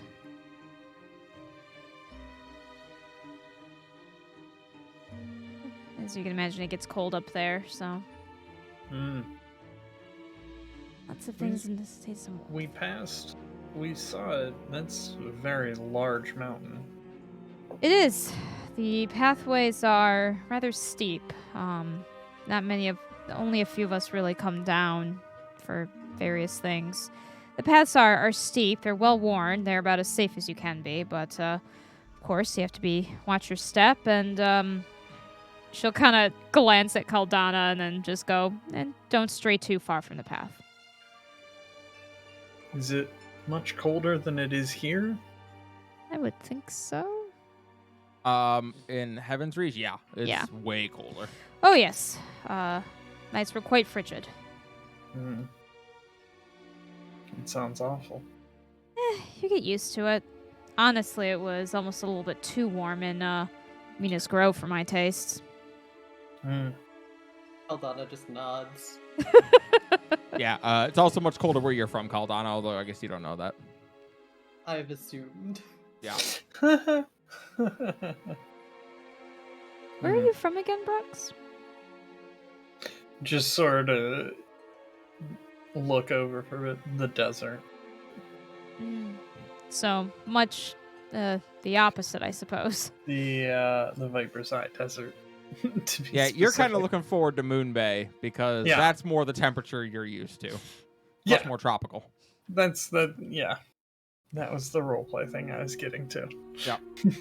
Do you miss the warmth?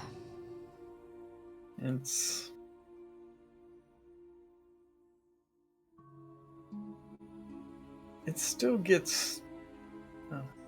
I thought of it as cold at night, That's true. but compared to here, I guess it isn't. Not truly. I suppose with the weather patterns, it can get quite frigid at night, but when the sun is out, all of that just disappears, I think. Well, here, someplace like this, it doesn't go away in the day. It seeps into everything. Coldness seeps in sand? ? She's just writing things down now. Brooks prefers heat, does not like cold. All right, add it to your codex entry. I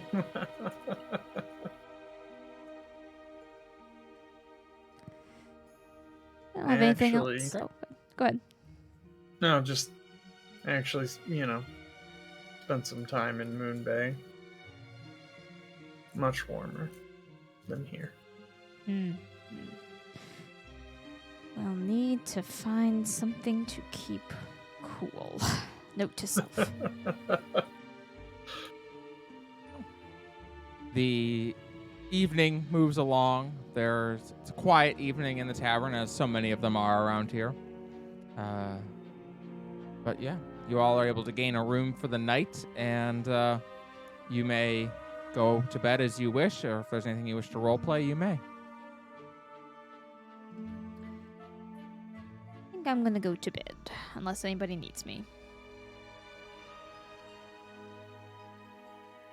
Gonna stay up a while. Cerberus looks at you, Rialta. Oh, yes. You had something you wanted to share with us on the road. Ah. Right, that is true. Finally, we're not being beleaguered by specters and other rabble-rousers. I would hear it. What's a rabble rouser? Cerberus gets a look that says, as he looks around the party, and says, "How can I answer this question without saying you all?" Right back at you, sir. That is true. She looks a little uncomfortable as she slides back into the booth and twiddles her thumbs for a little bit. So, it is true that I was called to Minas Grove, as you all were, by Selena, and was given a tattoo and told to search for you all. But what caused me to initially leave is not quite the same. Unfortunately, in order to explain this accurately, I have to go a little bit back into some personal family history. I will be brief as possible. I have shared with some... I will here offer to buy you another drink. Thank you. Those of you who may or may not be aware, I have my mother, but my father passed away when I was young.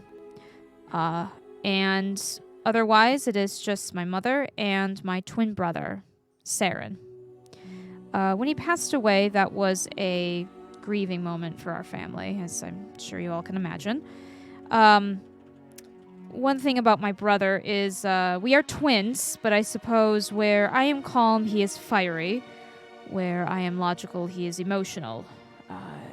Where I am do things in a certain order, he was very creative, very passionate.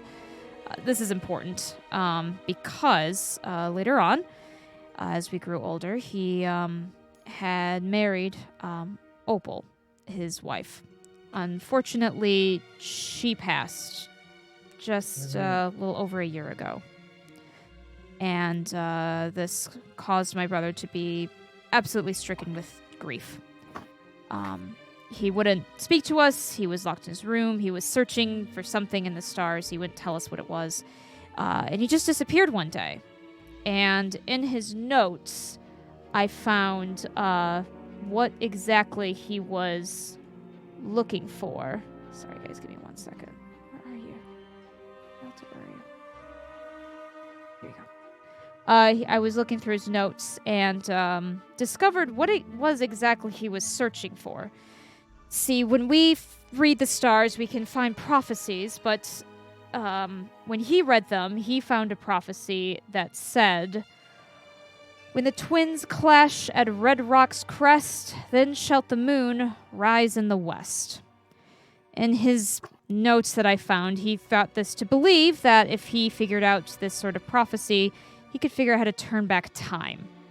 Moon rising in the west when moon should be setting in the west in his logic. As I imagine you all consider, star reading is an art. It is not an exact science. There are certain things that certainly, when you see them, must mean a certain range. But if you're looking for something specific in the stars, there is a way to find it or justify your reasoning for it.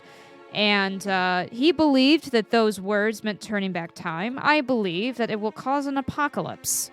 Moons are not supposed to rise in the west. That is against their nature. In any regard, he is left to do that, and when I was seeking what he had found, trying to figure out what it was he originally had seen in the stars, that is when Selena revealed herself to me, and told me that while he had some misunderstanding, he also missed the next part of the prophecy, which is, "If thou wouldst avert suffering and violence, seekest thou the whispers in silence."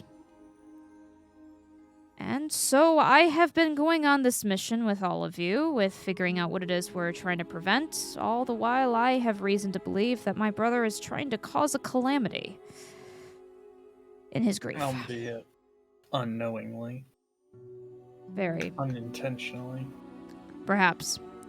There is another thing I recently found out. The reason I talked with Inquisitor Sunvale, the reason he asked me to talk with him is it seems that he has heard of my brother's exploits, so to speak. By exploits, I mean, well, she grits her teeth and looks like a very, concerned. Apparently, my brother has impressed the Grand Inquisitor with his knowledge of fiends, and has become an inquisitor himself.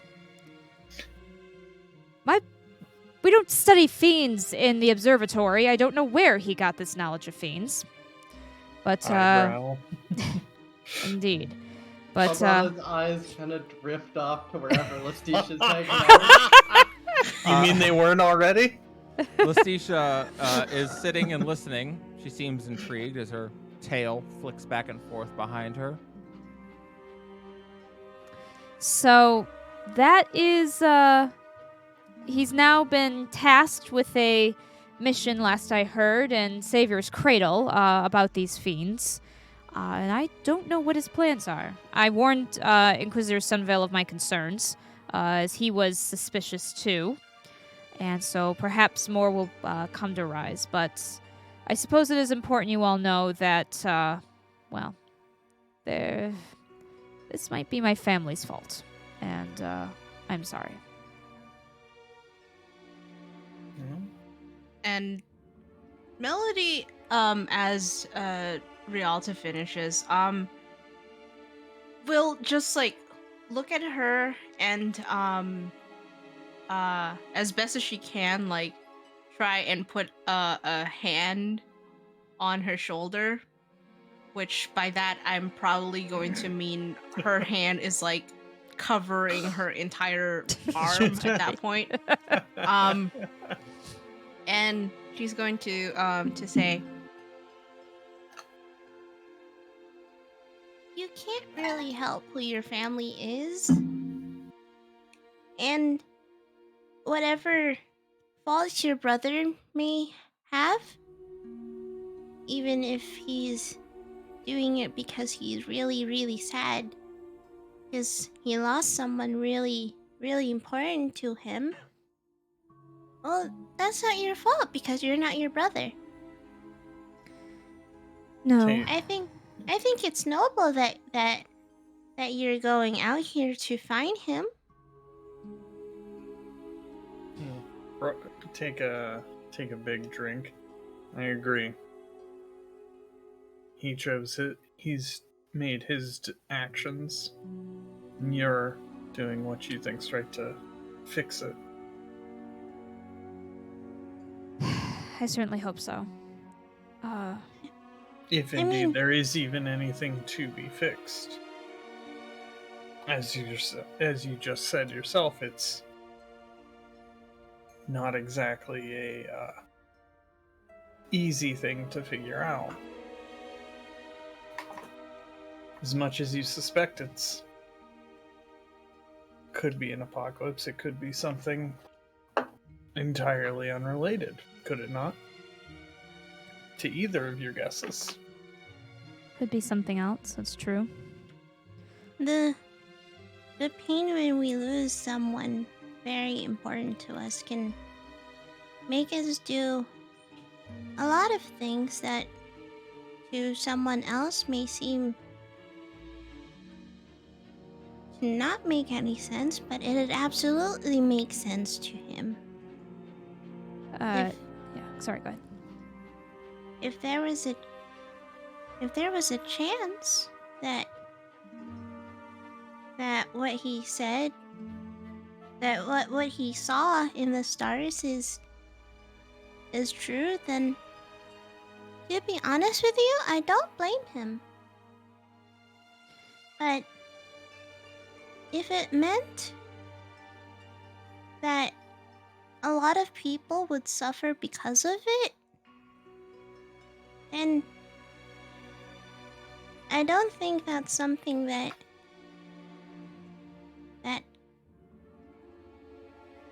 personally I could allow.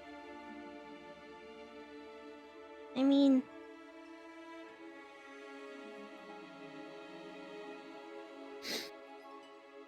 just because he lost someone doesn't mean that other people have to lose someone important to them. Mm-hmm. And if it has to come down to we have to stop him, then you can count me in. I'll tell him a strongly worded, word. I'm good at that. That is, thank you. It is difficult. He loved our father, as we both did, and he loved Opal very, very much.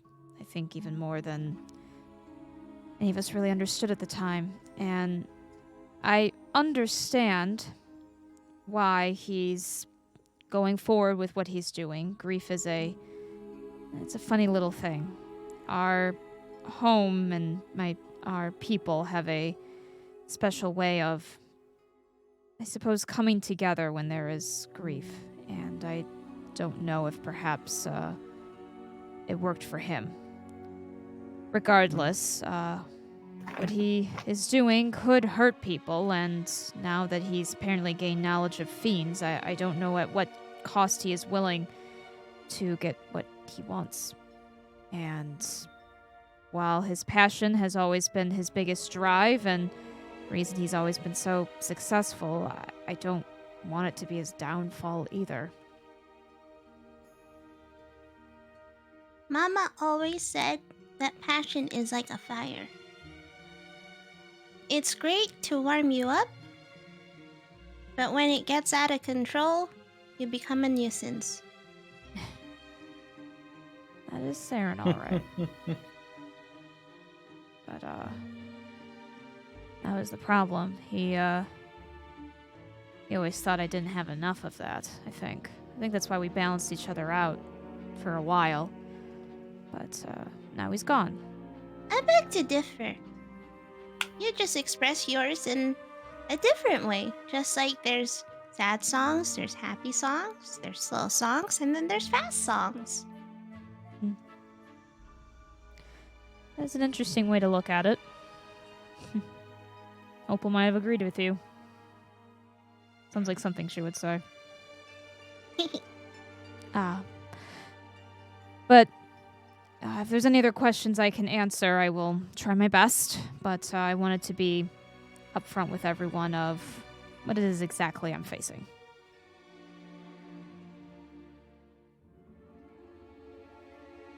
And so, one by one, you all begin to make your way up to bed. Does anyone have anything they want to do this evening? Yes. But go ahead. Well, mine is gonna be when Rialta goes up to bed. I'm gonna follow her up, so if yours is before that. Oh, yeah, before I go, to bed in the inn, I'm going to actually go back out, and I'm going to try and, make my way to the spot where I first met the matriarch.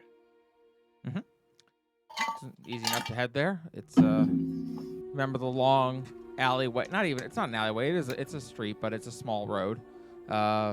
Currently, the stalls are mostly empty as it's late at night, and not really many people hanging around here. But you find the spot, a little corner tucked away, where a little rounded area allowed you to perform and to sing. And indeed, you stand now where you first met the matriarch. And, how much snow has piled up in here? They do a pretty good job of clearing it out, but there's probably good 4 inches of snow on the ground right now. Okay. I'm going to, kind of like make like, a small mound and kind of try and, make like a little shrine, with, what I remember from the matriarch's, not symbols, but like things I feel would represent her. So yeah, give me a religion check.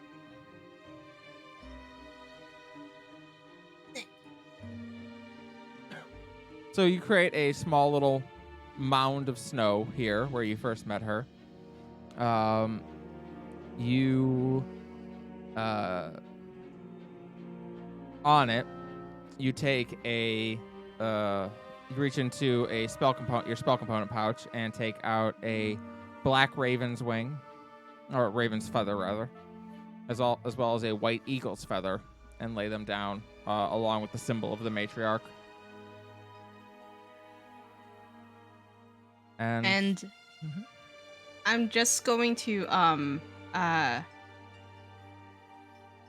look at it, kind of like nod to myself, and then pull out like a gold coin and just kind of like bury it inside that mound.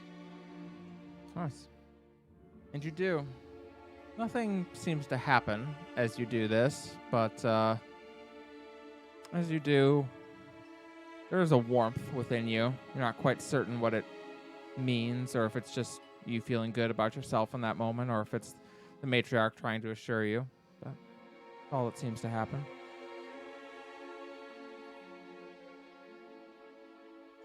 And after I do that, I'm gonna take out like a piece of bread that I took with me as I left the inn, and carefully wrap that in a cloth, and just kind of like set that next to or like in front of the shrine, Mm-hmm. and like I guess like I try to write like in the snow, um if you're hungry. As you stand and turn to leave, walking back towards the inn, you don't know how you know this, but you know intrinsically that someone who needs that will find it. Neat. Mm-hmm. All right. Caldana, what were you doing? Just when Rialta heads upstairs, just gonna follow her up. Shift awkwardly, which is a rare thing for Caldana, despite how quiet she is. Can we talk a bit? Sure, certainly. She'll motion inside her room.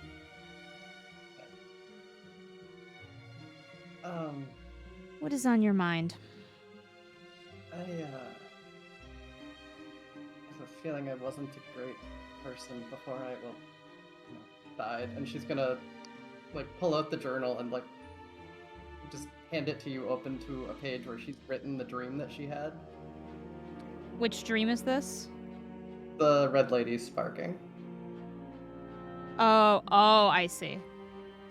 Oh, so you did finally get your vision of your prophet's ignition, I see. Do I recognize as the red lady that this is, what happened? Is this different than what I was told what happened? Learning in school? Yeah, no, it's not perfectly accurate, but it's close. Okay. So, do you feel that since the Red Lady chose you, that this must mean that you had a similar past? I mean, that's basically... God of Death is boss? Yep, boss. Basically what boss said, isn't it?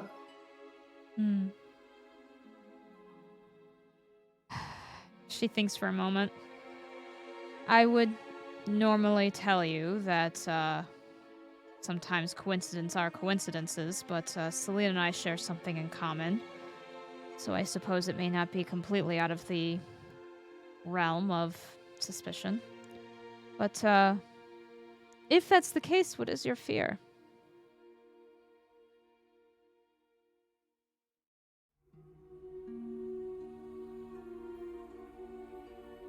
Kind of pauses.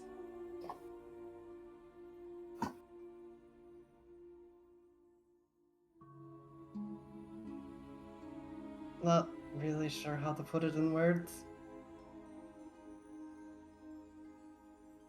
Are you scared of remembering? Are you worried what we might think? Probably a bit of both.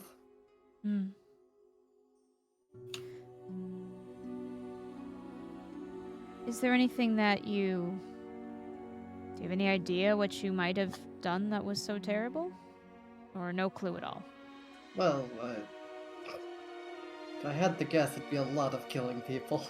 She kinda nods. Well, I mean, my people are warned not to get too close to yours, I suppose, but, I mean, yeah, between that and the first thing I remembered. what is Doesn't the paint a great picture. what is this dwarf first with thing the that you caved-in remember? face. Sorry. The dwarf with the caved-in face. I'm so sorry. Say that one more time. The dwarf with the caved-in face. Right. Yes. That was one. But I mean, that's true. Have you had other visions of you killing since then?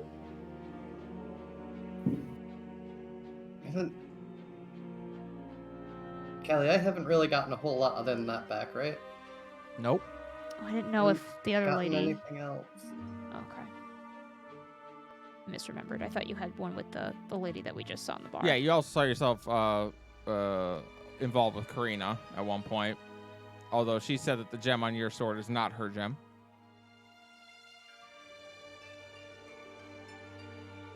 I might just be completely making this up in my head. I thought you said I wasn't sure if that was my memory or not. You're not sure. Okay, yeah, so I'm not gonna bring it up then. Okay, you won't bring it up. That's fine. That's fine. I thought it was, and so that's fine. I see. Well,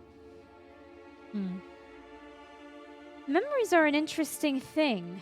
Do the memories make the person, or the person make the memories? It is a curious little experiment we have here. If you were a bad person in your past life before you remembered, are you destined to return to that sort of person? Or now that you have been able to start over, does that change things? She starts scribbling on a paper that you see has your name on top, and you're not really sure why. She's scribbling things down. Thought you might also want the thing she was told. I think you were writing them down from everyone. Right. She kind of looks at your journal and takes a note. Yeah, Kelly, I'm not sure you ever sent me what that was afterwards, because I was definitely way too in the moment. Yeah, I got you. It is... I'll put it in the chat. Thank you. Murderer, betrayer, reborn, savior, hero.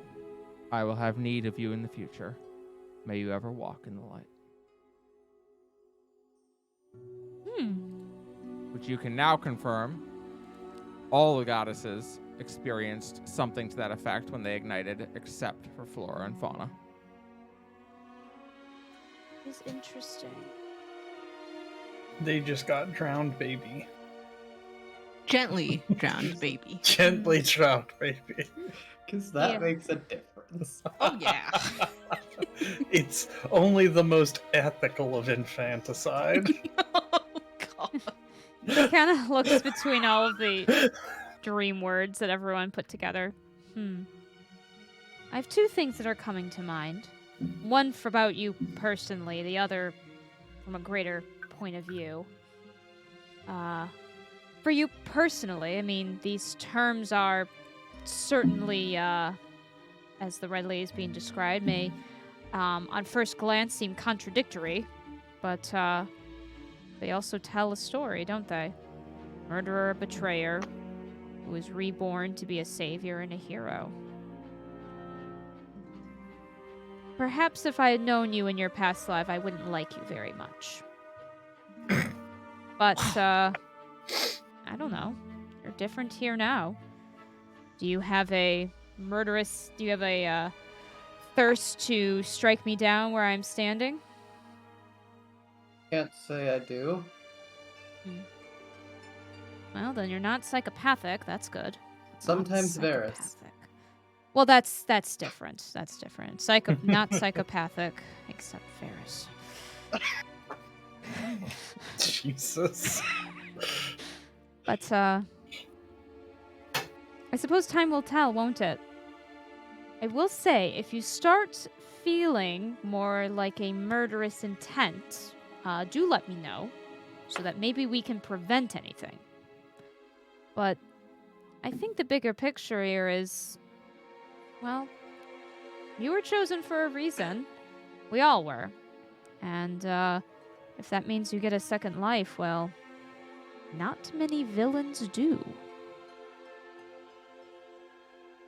Suppose you have a point. Now, the next question this brings. Every single one of these prophets were chosen by someone, and they have that phrase. They were all called out and said they would have need. I assumed this would be the prime goddess, of course, but why were flora and fauna not given the same instructions?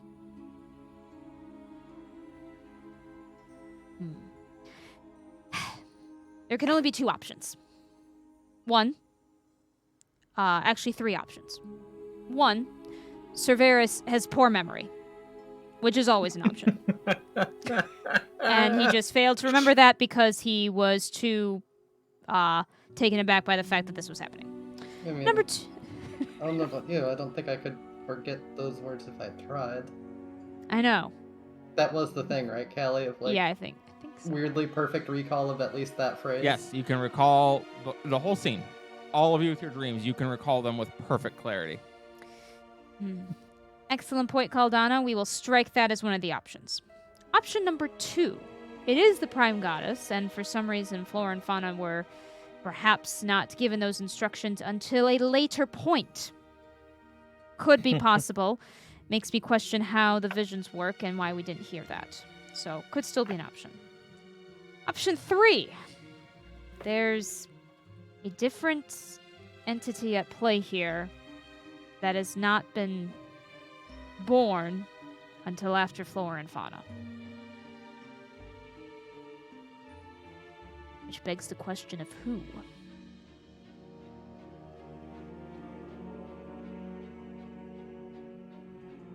Very curious indeed. Just starts writing things Since down. they replaced a deity, maybe they didn't get their own words. Say that again? Since they replaced a deity, maybe they didn't get their own words. Maybe they just inherited, she kind of grimaces, oak and ashes. So your theory is that Oak and Ash had been given that sort of directive in their ignition by the Prime Goddess. And since Flora and Fauna had taken that on, it was simply assumed. Could be a possibility. I'll write that down. You got a good brain. Caldana, as you look around the room, Lesticia is in the corner. She now has on a pair of, like, professor's glasses as she is seeming to debate the words in her mind and thinking about them. Oh, dear.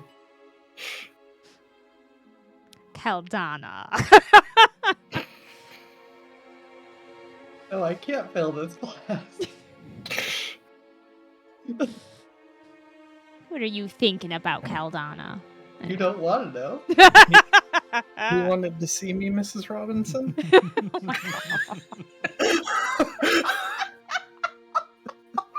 Okay. I am a teacher for kindergartners, I'll have you know. This is true. Yelp is a kindergarten teacher. Well, did I address your concerns adequately? I have a tendency to get off topic, I've been told. I think so. The distraction is appreciated. Distraction? Well, you going off topic. Ah, right, of course. True. Well, Eyes slightly trapped. she'll give you back your journal. Has that been helping? It has, at least with the fear of forgetting things. Good.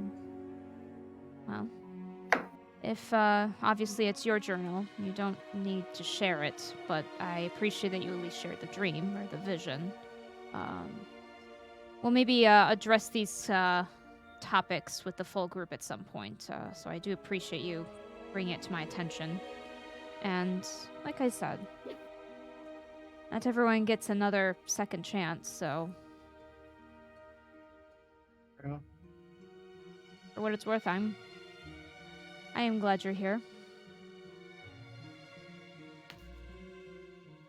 Thanks. I do actually like the group most of the time. Except Cerberus sometimes. Pretty much. I mean, 4 out of 5 isn't bad. Or 3 out of 4. Do you count yourself? Do you like yourself? Is that a thing? I don't know. Interesting. You don't remember your own self-esteem. Oh, that is fascinating. Not based on memories. I apologize. I mean, that's actually an interesting discussion topic. I apologize. I have told I have a tendency to treat people like specimens, and told it's not a good thing. That doesn't bother me. Well, let me know if you ever get a growing need to cut off one of our heads, unless it's Cerberus. I will not count that one. Let me know if you have any thoughts about hurting anything else. And I suppose if you ever need to talk through visions, well, we're all here. Whatever that looks like for you. I appreciate it. Should I let you go? You seem a little preoccupied. I mean, this is your room, so I'll just, she'll head over towards the door. Good talk. I assume we're still in our usual Yeah. arrangements. Yup. Yep. And Caldana, as you return to your room, Concerning.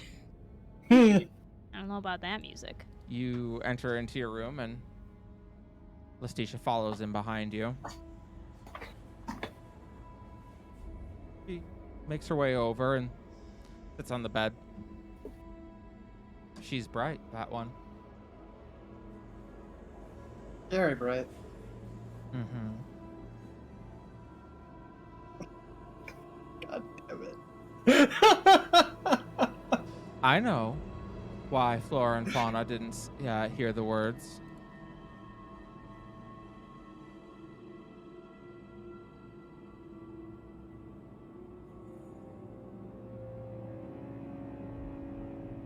I know exactly what you're trying to do.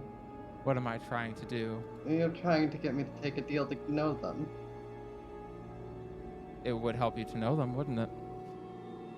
Would also be very suspicious if I walked back in and went, well, actually. Well, perhaps then I will just give you pieces of the puzzle that you need, and you can solve it yourself.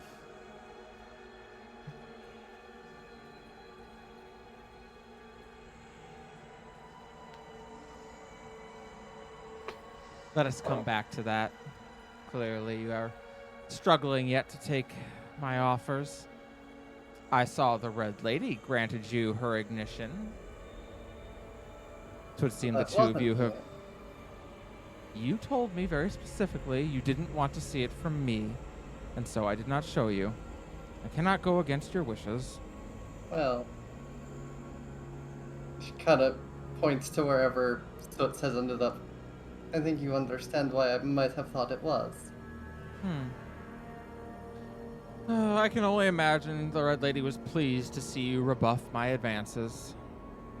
She is something of a stick in the mud.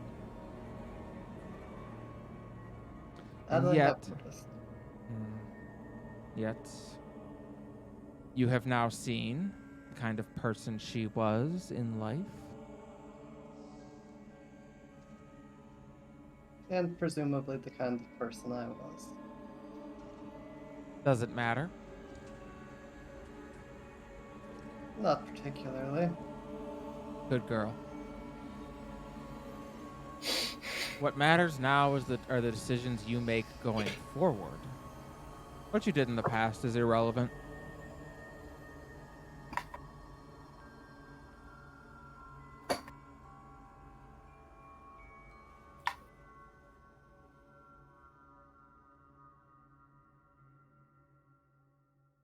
Suppose it is. Unless I go murdering people again.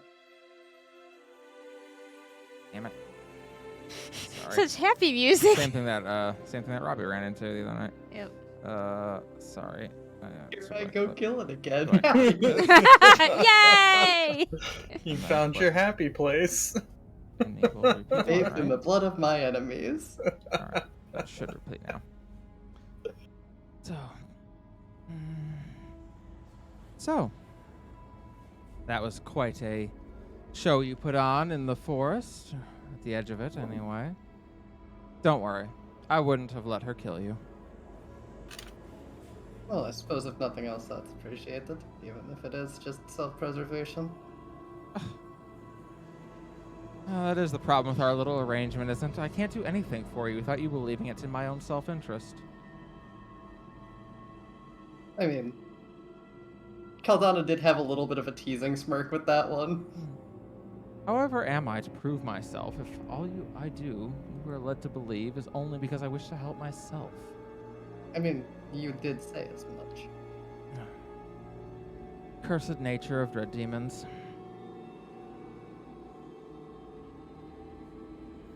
So, what may I do to help you? Perhaps I have gone about this the wrong way. I keep attempting to offer you things. What is it that you want?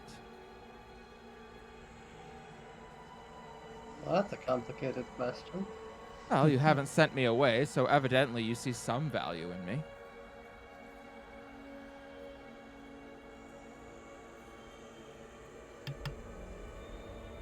Trying to decide if it's too early for Caldana to have thought of something.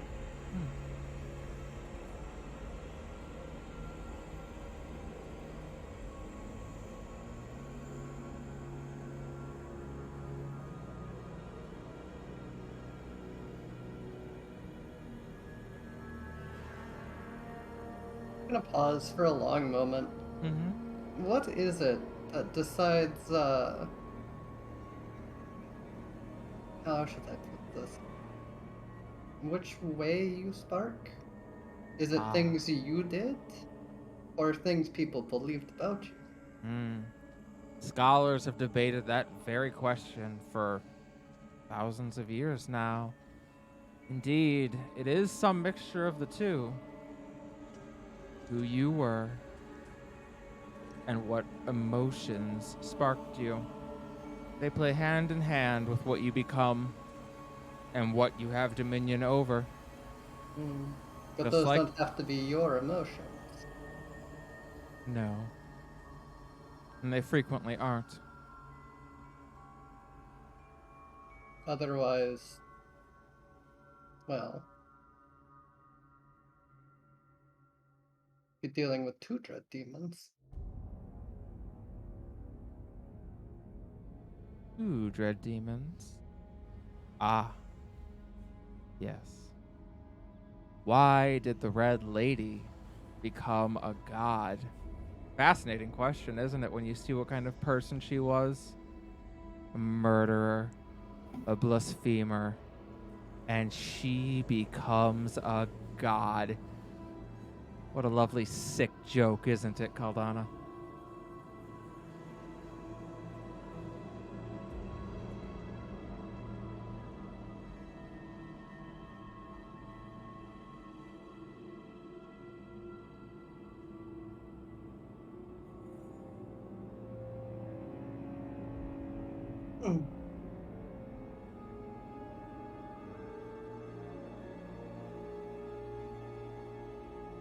So what is it that tipped you the other way?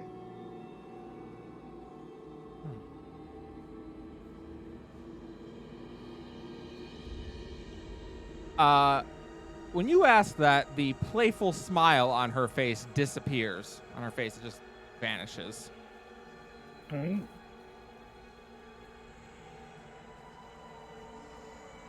That question will not aid you, nor will it help you get stronger.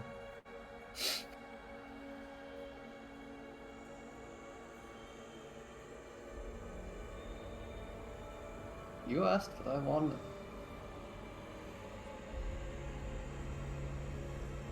Very well. But the price of my ignition is high.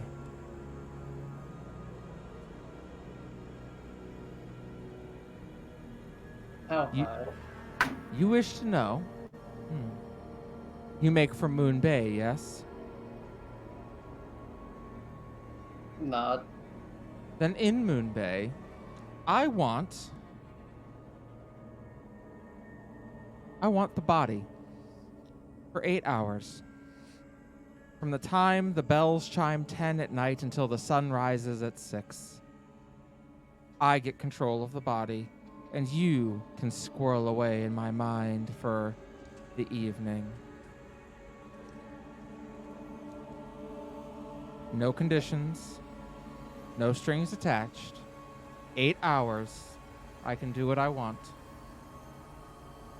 Can I think about it until Moonbay? I have nothing but time. You wish me to trust you with my ignition. I demand a measure of trust in return.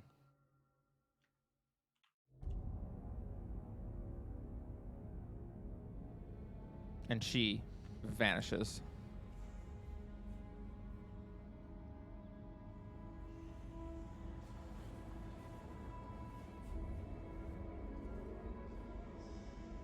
And so, you all drift off to sleep.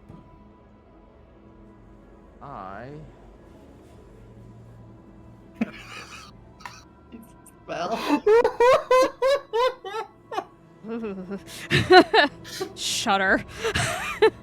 I have no doubt. Research purposes.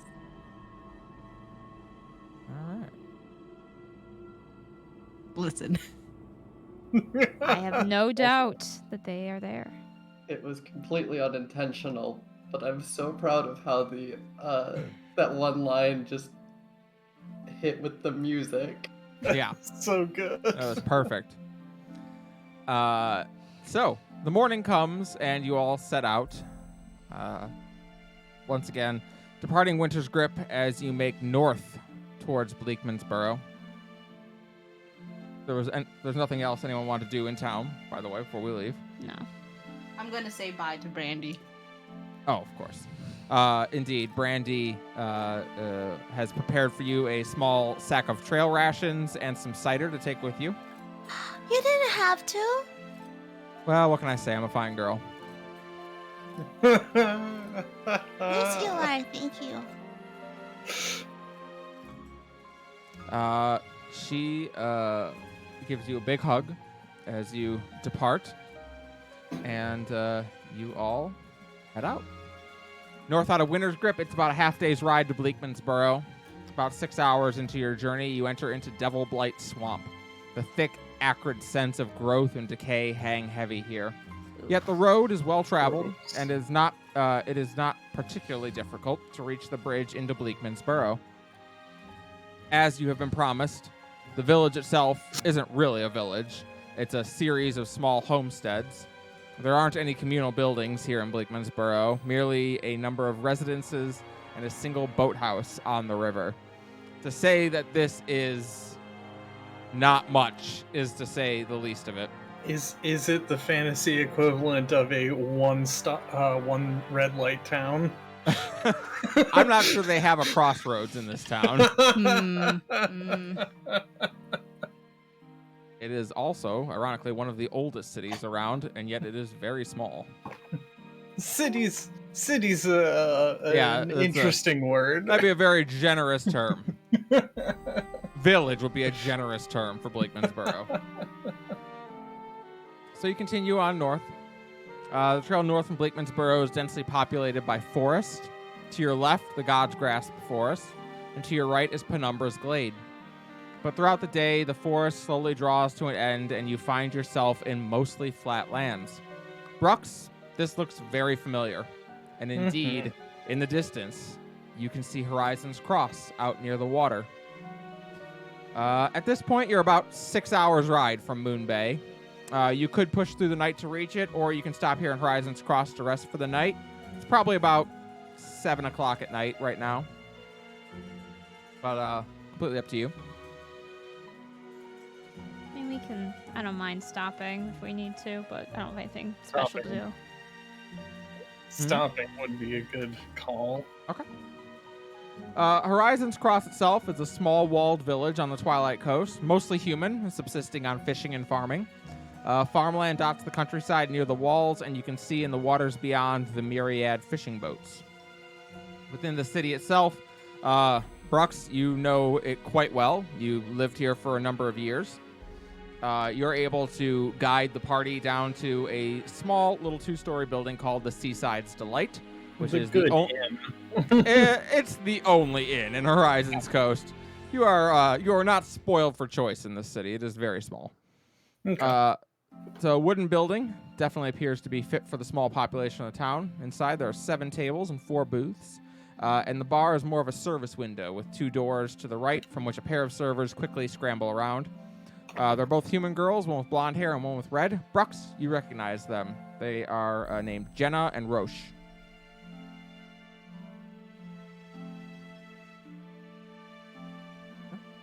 As you walk in, Jenna stops and looks because obviously don't see too many Uruk in there, and is like, you can tell the look on her face. She wants to ask if it's you, Brooks, but she also doesn't want to be racist if she's wrong. She's like, so she kind of gives you that like, Which one was this, Jenna? Right? This is Jenna, yeah. Yeah. Yeah. Yeah. Sort of gesture. Table, Jenna. She's like, oh, thank God. Oh, Brooks, it's so good to see you. Oh, you? Eyebrow. She kind of scrambles over and invites you all to sit down at a table and starts pouring you each some water. Brooks, oh my gosh, it's been months. Where have you been? Away. Just passing back through. I gathered as much. You must tell me all about it. Where did you go? Ended up down in a place called Mina's Grove. Mina's, like past Stone's Throw? Mina's Grove? Yes. Oh, what's it like? It's a mining town. Sounds horrible. Different. Simply different. I see. Very nice to meet you all. My name's Jenna. We have some great fresh fish caught today. I could serve you. Well, they didn't have the flounder pounder, so yeah, fish would sound. I haven't had fish in a minute. You went to a place called the Flounder Pounder that didn't have fish? Yes, that's what we thought. It was an interesting naming choice. Okay, what city is that in? Because I don't ever want to go there. Winter's Grip? Or no? No. No, Lorelei's Lorelei's Meat. Meat, sorry. Lorelei's Lorelei's Meat. Oh, well, that place is supposed to be very romantic. Very well. Fish for everyone then? I'll certainly have some. Yes. Very well. And she hurries off to go grab you each some fish. But You knew her well? You knew her well, Brooks? Sort of shrug. It's not a particularly large town. Fair enough. I was here for some time. You meet people. As you saw, not many places to get food, drink. Fair. Still, must have made some sort of an impression. at that, a boisterous-sounding man walks over. He's wearing plate armor and has a pretty big bushy beard. As he slams a hand down on Bruck's shoulder. Well, hard to not make an impression when you look like Bruck's here. Brooks, how the hell are you? Bad word. You look like that, I think you're allowed to use all sorts of curse words. This is Captain Argo, who was your direct report when you left here. Well enough. Well, I'm glad to hear it. I was sorry to lose you. Not that anything's happened since you left. About more the same as it ever was then. More of the same, more of the same. He's a man in his probably 60s at this point. Got a white beard. Definitely the look of a man who spent his whole life waiting for some action that never showed up. Careful what you wish for. Well, it's I died twice yesterday. Oh.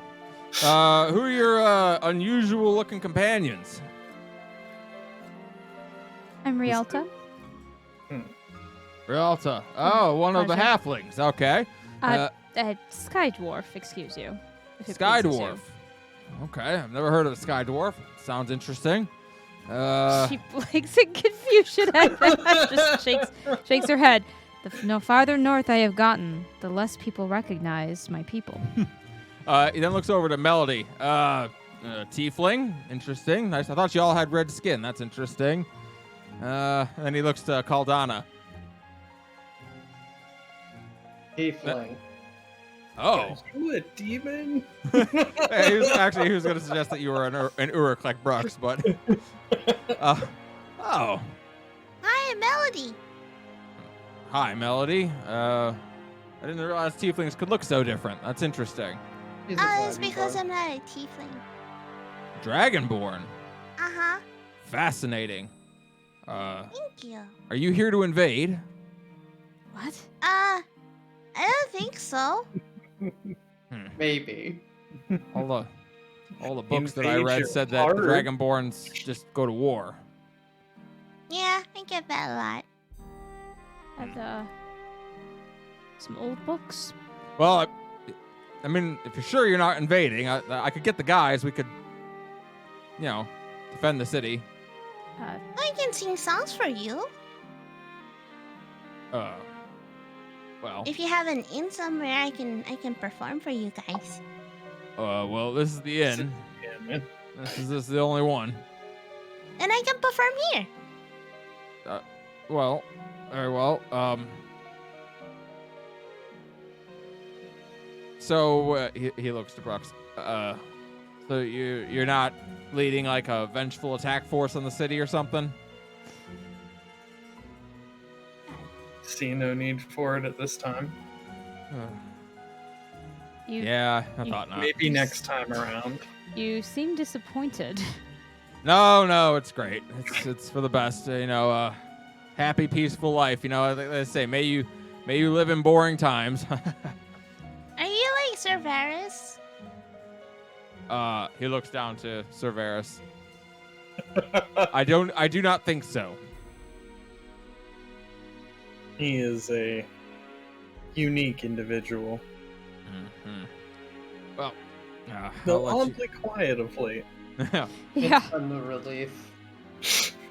Well, I apologize for interrupting. Sky Dwarf, Tieflings, nice to meet you. Take care. He goes back over to his table.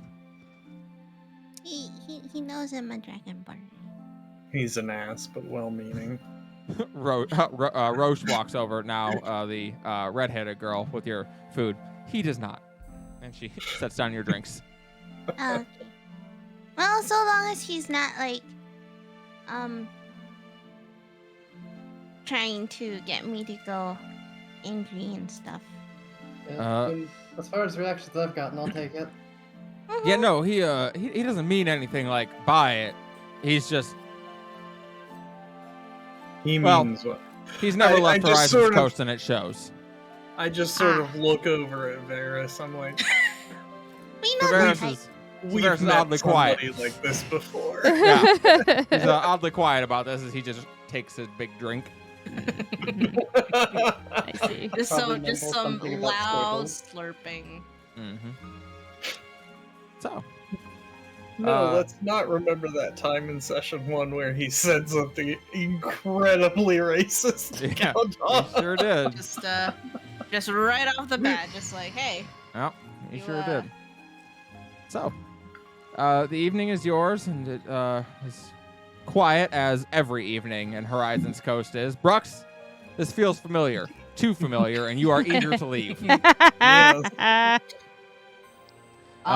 Horizon's Coast is a great place to return to for about 10 minutes. Let us be off. Feel that. Yeah, we've seen everything interesting here. Nah, I think about to go.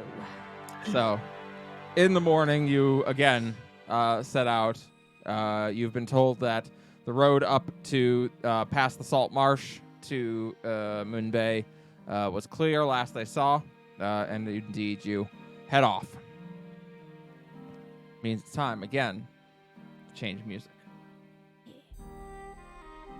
Oh, well, okay. All my music disappeared. Guess it's not.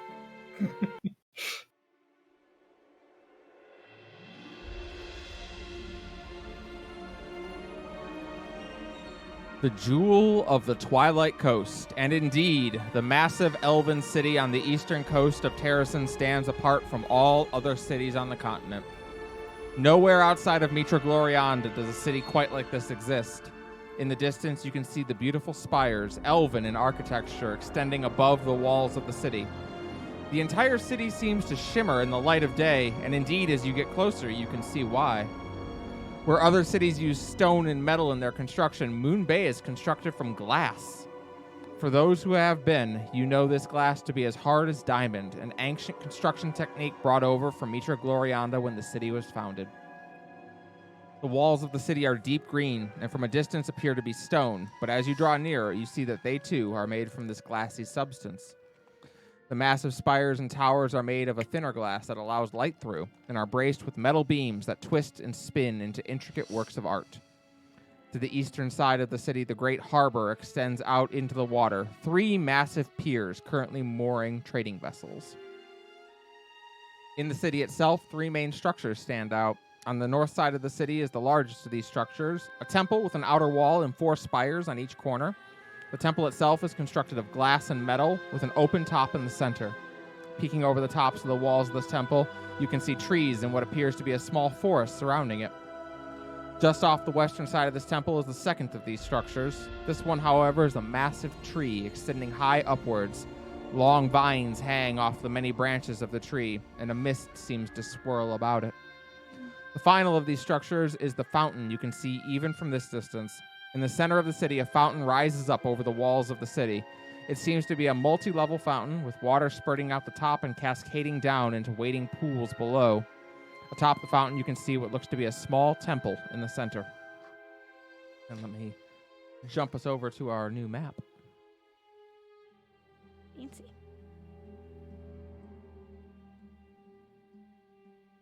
Woo! And I will bring us over there on this screen as well so everyone can see. Welcome, everybody, to Moonbay. We did it! We reached the city!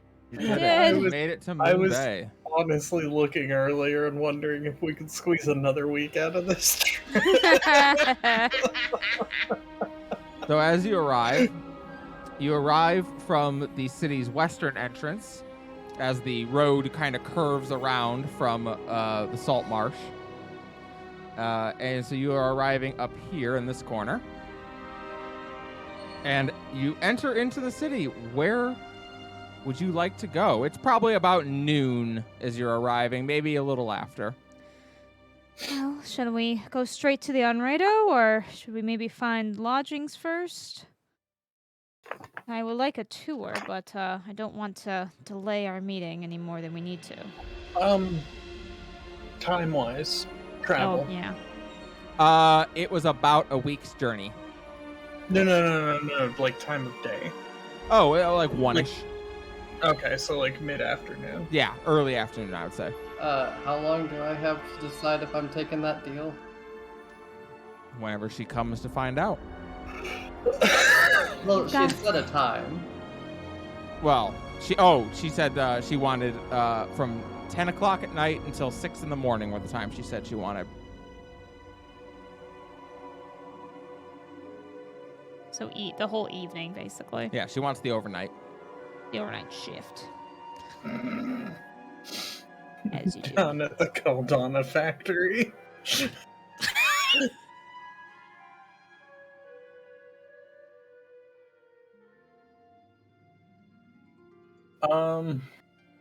Well, I think it would be reasonable for us to at least secure rooms.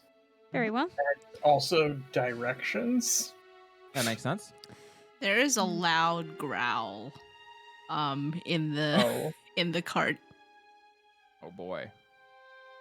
What now? Was that your tummy? Is that hunger? No. Roll a deception check, hold on. With disadvantage. There we go. I mean, I'm pretty That's sure we'd have been feeding you. It would have been like noonish and we wouldn't have been able Yeah. to like... Well, it works out if you're looking to go find your lodging because, indeed, the building closest to the west gate is the inn of this city. So, What is this inn called? the Twilight's Rest Inn and Tavern. The building closest to the west gate, the Twilight's Rest Inn and Tavern, is beautiful. This 3-story building is made, as many of the buildings here are, of a stone that resembles a deep green glass. It's warm to the touch, but not hot like you'd expect glass to be under the sun. As you enter, you look up and realize you can see all the way up to the roof. To the glass roof, rather. The main floor appears to be a tavern, with tables spread all around. Suspended from wires above are beautiful glass sculptures that reflect light into all the different colors of the rainbow. To your left and right, you see heavy crystalline doors that you presume lead to bedrooms. In addition, you see spiral staircases leading up to small landings on the second and third floor, presumably where there's more bedrooms. Looking up the left and right sides of this massive room, you can see small tables against the railings where people are sitting and enjoying a drink or a meal while looking down on the crowd below on the main floor. The main floor has a risen stage in the center where a group of minstrels perform, and tables surround this entire area. Further inward, there is a long bar with 20 seats in front of it and 2 elves behind the counter. In quiet moments between the minstrel songs, you can hear the soft clinking of the glass sculptures above as they sway ever so gently.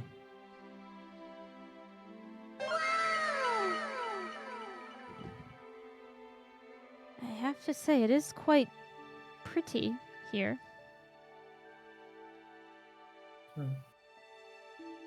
Melody just is different just from looking anywhere up. else I've seen. Yeah, Right. Caldana is just like stunned.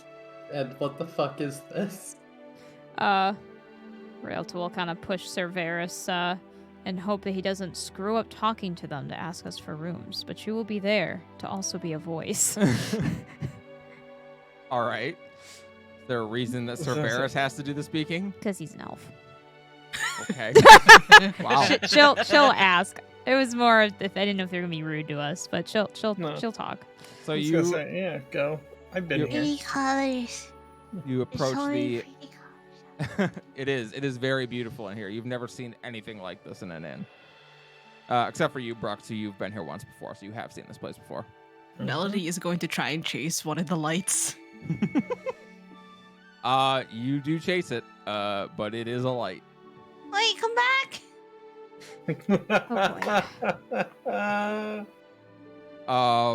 So you make your way over to the bar, and indeed, standing behind it are 2 elves. They are twins. Both of them have soft lavender hair and lovely orange eyes. The uniform of the business appears to be a sleek green dress with an apron over the front, and on the apron a symbol of a sun dipping below the horizon. One of them looks up and smiles pleasantly. He bows. Greetings. Welcome to the Twilight's Rest. Thank you. We were just hoping to get our rooms before we were on our way out Rooms again. for 5. If you have 5 rooms. If not, we will take 3. Absolutely, we have room for 5. Michaela, would you mind grabbing 5 room keys, please? The other one, who's her twin, nods. Of course, Mira. I will be right back. She goes to grab some keys. First one smiles and looks at you all. Where do you travel from? We've actually all come from different parts of the continent, but we all first met up in Minas Grove. Ah, quite a journey you've had then. Welcome. I has do hope been. Moonbay is to your liking. Thank you. Well, that said, we were actually hoping you could point us in the direction of the Onredo. Oh. Well, you would be hard-pressed to miss it. It is the largest building in this city. On the northern side, where the wall curves, there is a large tree, and next to it a temple. That is the Onredo's temple. What is that tree? Yes, that tree is, well, it is a holy site. One that has been worshipped by the elves of this place since time immemorial. It is said that is why they founded the city here when they came. It is a place of worship, you say? Well, not to any particular god, or not, at least not to one that is still remembered in this time, but it is a mystical place, and indeed believed to be why the elves of, well, an era long gone by chose to settle a city here on a continent that was not their own. I look between Varys and her and back again. Varys looks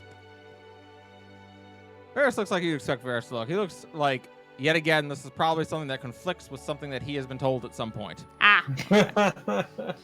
Conflicting information. We'll ask later. All right. Okay. Thank you. Much appreciated. The other one that you now know is named Michaela walks over, and she offers each of you a key. I apologize. I don't have anything on this floor, but if you just go up the spiral staircase right there, it'll take you to the second floor. You have the first 5 rooms along the wall. No problem. We are mobile, but thank you for your concern. I look at the steps, though. Do they look steep? No. That's good. They're a very simple spiral staircase going up. That's good. I do have stocky legs. It is a concern. You will not have any problem climbing these. That's good. Because I have such stocky legs that they make me have 25 speed. That's bullshit. Yeah, that's true. They do. It is absolutely No problems bullshit. besides perhaps your perception problems of walking on transparent glass. I will give you the warning. If you are trying to see the Onrado, well, the temple itself is usually accessible to the public. However, given that there is currently an Onrado in residence, it can be quite difficult to get in. We have a missive of some kind. Ah, well, I can only recommend you show it to the guard there. Perhaps they'll be willing to let you in. Of course. But thank you for the warning. She bows politely. If there's anything that I can do to make your stay here more comfortable, please don't hesitate to ask. Of course. It's good to see other twins here. Oh, are you a twin yourself? Yes, a brother, though. Aha, interesting. Yes, myself and Michaela were blessed to be identical, though it can be taxing at times. But then again, Sale and Boss themselves were identical twins, so. Indeed. All right, I pass the keys out. I kind of look around. Shall we depart, or do we need to get food first? If I could absolutely prepare some food for you if you are hungry. I suppose we can. What's one more hour, right? Excellent. Is there any... Might be able to catch the sunset even. Oh. Once we're done. You will not wish to miss it in this city. It is unlike any sunset anywhere in the world, I promise you that. Very well. She nods. Is there anything, any foods I should stay away from? Stay away from? Allergies or things that are not to your taste? Oh, I'm pretty good with just about anything. We can't be picky in the mountains. Sometimes Cerberus has things he thinks he needs to eat. Cerberus orders something that makes this elf look like... She glances over at her sister like, did you understand a word of what was just said? Did he say he wants to eat that with acorns? With acorns? What a fascinating diet. Sit down, love. I will prepare for you something that will delight and tantalize the senses. Excuse me. Please don't blow radiant energy into our building, please. Thank you. That was I didn't get to the mute in time. So it's about 30 minutes before your food is brought. Significantly longer than in past inns and taverns that you've been at. But what is brought is incredible. You are brought 2 courses, a starter salad, which is not usual, as well as a soup. It looks to be a butternut squash soup. Caldana's worried that these were the only meals at first. Afterwards, you are each brought a plate of flounder that has been done over what looks to be cabbage and vinegar. Is it pounded? No. But it looks absolutely incredible. You have never seen food of this quality in your entire life. And also, each of you are brought a small dish that has what looks to be like milk, except frozen and flavored. It's sweet. I'm Yes. gonna poke it. It has give to it, but is very creamy. It's weird. Why did you describe it? What? What? Do you not describe ice cream as being creamy? I'm confused. I would. That's how I would describe it. But I'm following you now. It's okay. I'm not following. Anyway, all right. but Don't worry about that. she bows politely. I do hope you enjoy your meal. Thank you. It was fascinating. What is this sweet Oh, we call that ice cream. ice cream? It is, well, it's milk that is churned with buttermilk and salt, and it is then sweetened with sugar. Wow, fascinating. Mm. And it's gone. Oh, and my head hurts. Oh, my head hurts. Oh no. But yes, indeed, all things that are done in Moonbay are artistic in nature, and that includes the culinary arts. And the food here is amazing. What is this? It looks like poop, What? but What it's are so you referring sweet. to? Oh, okay, yeah. That ice cream is made with Oh. cocoa bean. Oh, Yes, the cocoa bean, the Sulia jungle is just north of us, and the cocoa bean grows in excess there. my brain is so conflicted right now because it looks like poop, but it's so delicious. Oh, The elf okay. does not seem to appreciate having their food compared to feces. Yeah, let's maybe not do that. Michaela just glowers and says, "Well, I hope you enjoy your meal," and she turns away. Thank you. Oh, I'm sorry. I'm really confused. I'm sorry. I've never seen this before, but it's so. Wait. Do they know? Do they know about the Flounder Pounder? I wonder.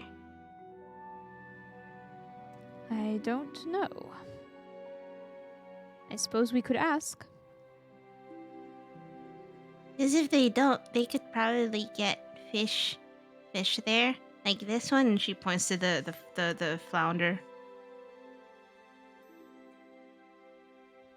Maybe. I suppose if they want to do trade all the way down there, I think it might just be easier to accept that the Flounder Pounder does not serve pound flounder. Or in fact, any sort of seafood. Indeed. That will be his burden to bear. Or he could open a branch here. She looks around. Perhaps. I don't even want to know the rent prices of this place. It's the one that'll catch that light. There was a light I was following, and it kept darting this way and that way, and I thought I caught it, but it was very sneaky. Light is like that sometimes. It is. And like you see, like her pupils are usually like a cat's eye, but like during this entire time in this place, they have dilated into like big ass like orbs right now.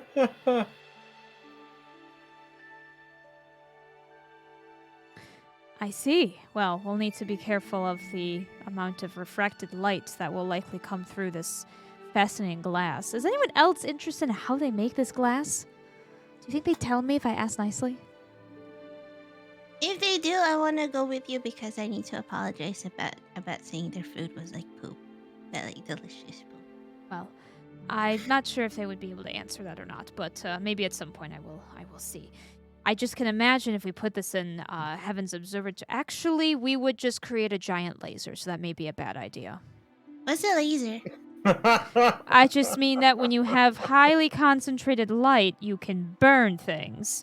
And we're Yeah. very close to this mountain, which means we're very close to the sun. And if we had this much glass out there, we could We could destroy Mina's grove. Okay, scratch that idea. Yeah. Scratch that idea. Continue with this Interesting. idea. Interesting point, isn't it? Wouldn't the inside of this building be really fucking hot? I did mention that when you touch the glass outside, it feels warm to the touch, but not at all hot like you'd expect it to. Okay. It is quite Alright. pleasant and cool in here. Okay. Okay, So maybe it doesn't Caldana. work like that. Air they have magical air conditioning. Hold on. When Rialta utters the phrase "destroy Mina's grove," you have a vision. Oh, For just good. a moment. For just a moment, you see yourself in Kiro's Haven. You remember this place as home. And standing in front of you are hundreds of tieflings. All of them in formation, all of them with their weapons at their sides, all of them saluting you. And then you snap back. Mm, That's mm. The bird is on fire, and it burns bad. Mm. Caldana's gonna, kind of hiss in pain, grab wherever the bird is. Oh, are you all right? So it's what did I tell you about that? I assume that was a memory, but that's weird. Do another memory? Oh, you don't have Aren't to share you if you don't want to, but write in your Not journal right now. supposed to? I'll Hold on. kinda just nod a little bit, grab the journal, and write it down. Everyone be quiet while she writes it down so that we don't confuse her. But don't stare at her awkwardly either. Come on, be nice. Whistle, stare at ceiling. Owie, my head. I ate too much. I know. I ate too much of this thing. I know. It hurt my head too. How can something so sweet hurt? I know. You have to wait for it to pass. It'll pass soon. It's very painful. It will. It's like an eternity. The locals recommend putting your tongue on the roof of your mouth. Ah, I see. Oh well, it actually works. Fascinating.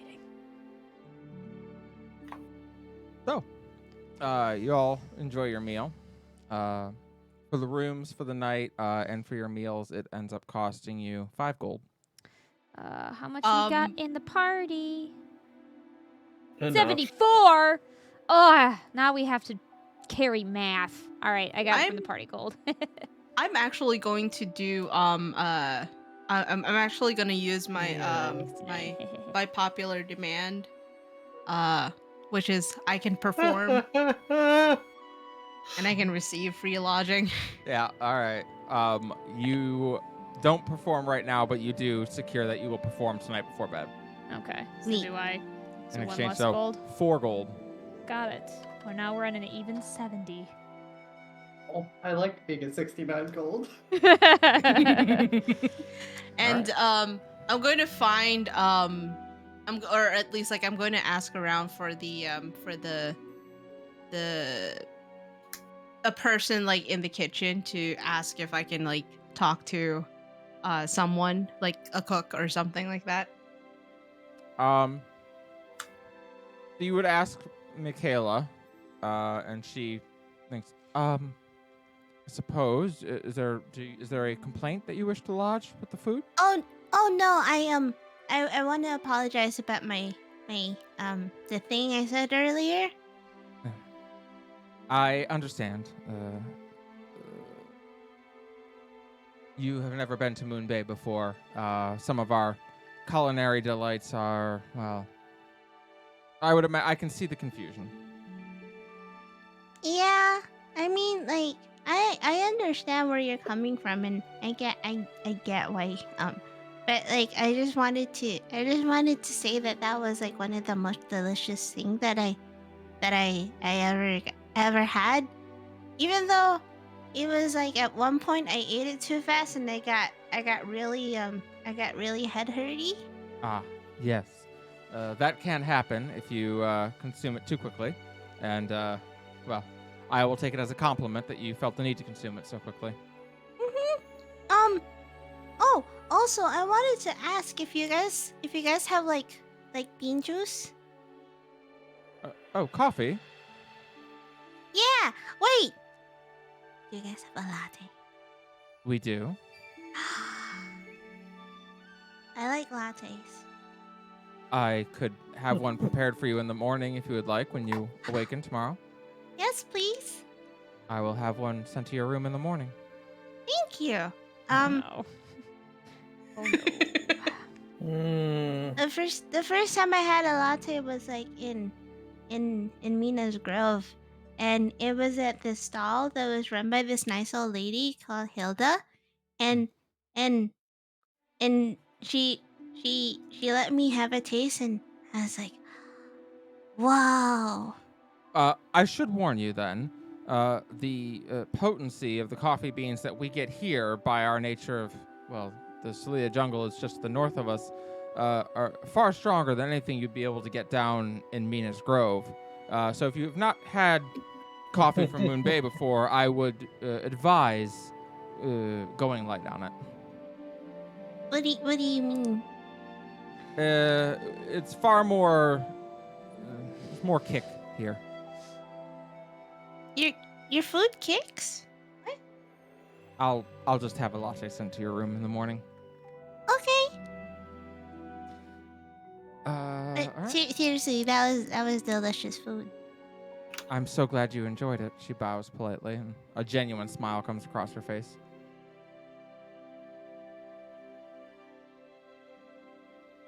All right. So, do you all make your way to the Temple of the Onrado then? Yeah, I would like to at least. Didn't know if we wanted to. So that. All right. Nestled in the northern part of the city where the great glass walls of Moonbay curve up into the Celia jungle sits the Temple of the Onrado. It is by far the largest structure in the city, with 4 outer spires surrounding one central tower that extends up well above the city walls. As you approach, it is through a long courtyard filled with flora of every type you can imagine. Bright, brilliant colors, earthy and floral scents, and a peaceful tranquility greet you as you approach. The gates at the outer walls are open, and within there is a staircase made from what appears to be marble that leads up to the grand doors of the temple. All around you, reflecting pools shimmer and life brims within them. The murmuring of frogs and the cries of birds can be heard all around. Also on these stairs are people. A lot of people waiting in line. Each of them with the hopes of speaking to the Onrado. Atop the stairs, you are met with the great doors of the temple, and standing in front of them are 2 guards with pole arms, as well as 2 other guards who are currently talking to people in the front of the line. You notice that most of these people are being sent away. Not all, though. Some are. Allowed him. I was gonna say, I forget. Did he give us like badges or anything like that? Yep, we have do. badges and we have a letter. Okay. I know. I knew we had the letter. Yep. They each are holding, the guards that you are approaching, each are holding a pole arm. Their armor is made from the same material as the building itself, that same crystal, almost glass-like consistency. One of them looks as you approach. He's an elven man, looks to be relatively young. He smiles. Welcome to the Temple of the Onrado. There's quite a line, as you can see, but, well, you're welcome to wait. Thank you. We're here on behalf of Lockie's Inquisition. I'll give him the letter and I'll show him my badge. Yeah. I assume we all pull out the badges. Badge. Whip it out. Yeah. He checks your badges and nods. I see. And then he flips through the letter. Oh. Of course. And he takes the letter and says, please wait right here. And he turns and you see him go these massive doors, but inside the door itself there is a small door that can just be opened to allow one person in without having to open the entire temple doors. So he steps in through that door. And you wait out there for a minute, 2 minutes, 3 minutes, 5 minutes, 10 minutes. Starting to think maybe this didn't go so well. But eventually, he does reemerge, and he nods. Apologies for the wait. The Onredo will see you. Thank you. You are all shown in through this small door. Inside the temple, you find yourself in an entry hall. All along the walls are great scrolls, each of them depicting a god or goddess. The artwork is intricate on these parchment scrolls, depicting the god or goddess shedding their mortal form at the moment of their ignition. Indeed, each of you recognizes a familiar scene. Melody, you see a woman shedding the form of a tiefling with a crowd gathered at her feet as she lofts in the air. Rux, you see a woman shedding the body of a child, alone on a cold mountain peak. Caldana, you see an elven woman igniting on the site of a chaotic battle. Rialta, you see a woman in a deep forest, alone as the moon shines down on her. And Varus sees a great forest, out of which a wolf with a flower crown walks. You're eventually directed down a hallway and into another room. This one is smaller, more intimate. You are told by the priestess that the Onredo will join you in here shortly. The room itself is small, with a series of pillows laid out on the ground in a row for you to sit. Along the walls, there appear to be writings, copies of literature written by previous Onredo, the wisdom of generations before. Incense burns in here, and sitting atop a dais in front of you is another cushion with a smaller one off to the side. And currently nestled on the small cushion is a girl, perhaps 10 years old. She has long blonde hair and hazel eyes. She wears priestess's robes and has a pleasant smile on her face. She bows her head politely as you all enter. Greetings. Hello. The Onredo will be with you shortly. Feel free to sit. Thank you. And your name is? My name is Yuki. It is wonderful to meet you. Rial's about to say You as something, well. and then realize that she's supposed to pretend she didn't read the letter. She didn't say anything. He nods. You've journeyed far to get here. We did. I understand that Inquisitor Sunvale sent you? Yes, he did. Is he well? Well, he's busy, but yes, otherwise he is well. She nods. I thought he was a mini butthead, but he's nice. He is very kind. Do you know him? Yes, very well. He is my brother. He's your brother. Mhm. Eyebrow. I see. And you are Yuki. Does that make you a Yuki Sunvale as well? Of course. Yes, I am Yuki Sunvale.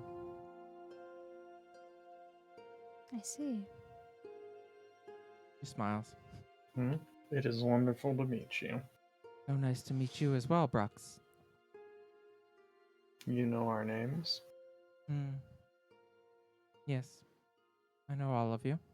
Cerberus, Melody, Caldana, Rialta.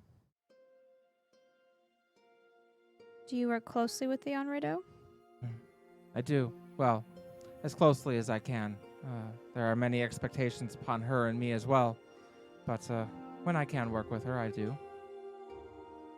Did your brother tell you about us? Oh, no. I have not heard from my brother in some time.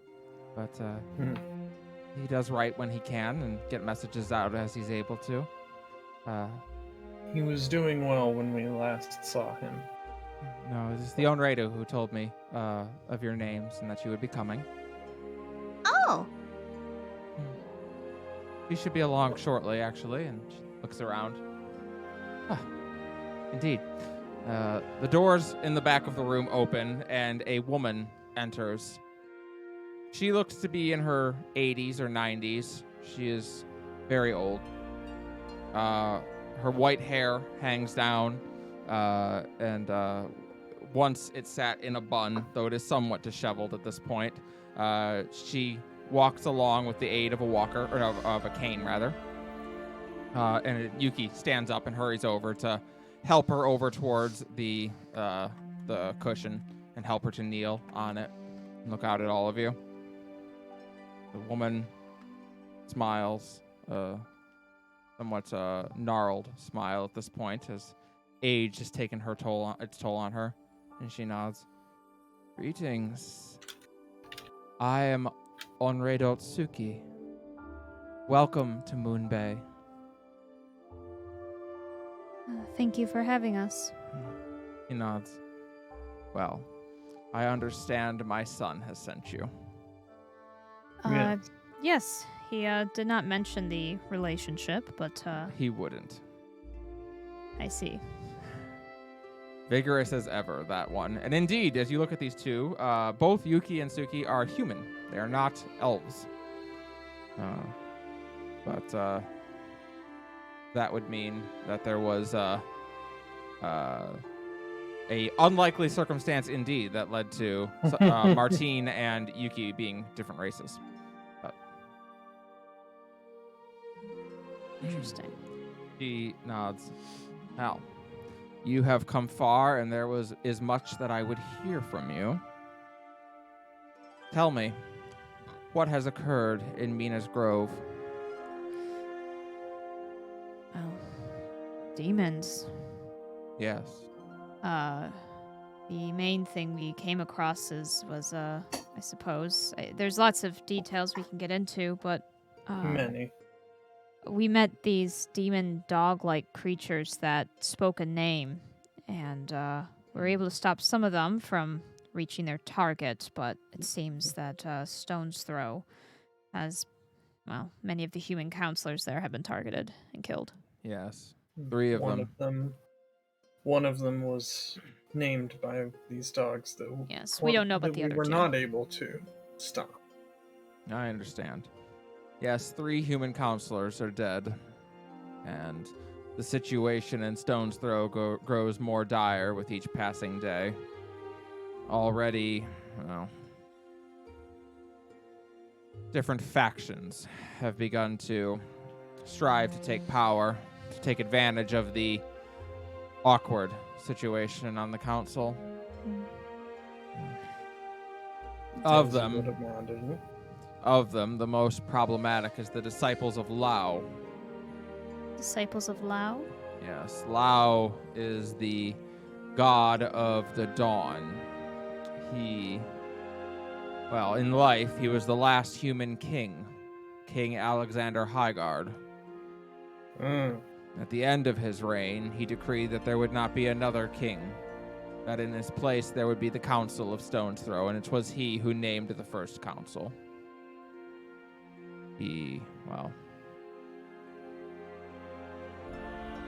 His disciples, although to call them that is a farce, they believe that if Lao had known that the council would become what it is today, he would never have done what he did.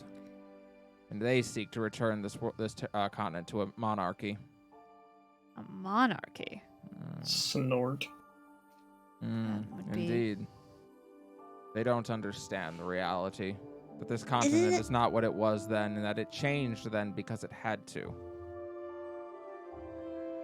Wouldn't that also kind of run counterproductive to what his wishes would have been? She smiles. Such wisdom from one so young. Indeed, it would. But they do not truly care about the will of Lao. As always, it is one who uses the name of God to, well, further their own ends. It is blasphemy of the highest order. Somebody wishes to be king, or someone's vying for it at least. Indeed. Other factions have all but taken control of the city at this point. Most of them have at least a couple of counselors in their pocket. The Severed Hand, Hell's Hold, the Dragon's Breath Trading Company, Lockheed's Inquisition itself, led by Grand Inquisitor Hawthorne. Each of them has taken, a great deal of control of the city. Balance is still being maintained by the captain of the military there. Captain Raven Lyra currently holds control over the city's military. As long as she does, well, things Wait, are what was the name? stable. Captain Raven Lyra. That wasn't one of the demon dog names that we It was not. heard, right? Mm-mm. Okay. No. We've accounted for all of them at this Yes, point. all the Okay. dog names are accounted for. Now that one of them is dead. Yeah. As much as I believe that Stone's Throw politics has much to do with this, I can't help but feel that what we are facing is the Stone's Throw politics is more of a symptom of a larger problem, not the problem. Indeed. He nods. Yes. Evil thrives in destabilization. I agree with you. I believe this is a crisis being engineered to allow something more sinister to take hold.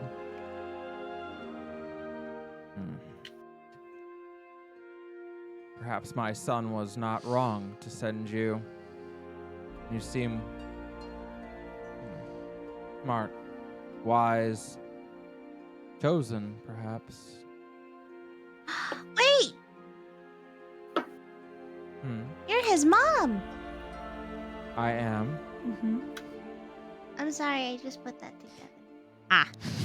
She nods understandingly. Yes, I know I must not look it anymore.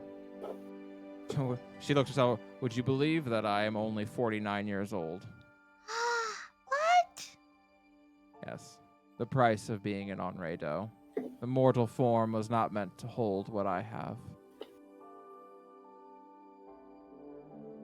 Getting back on track. We were chosen. Yes. Explicitly so. Yes. Each of us has been visited by a goddess.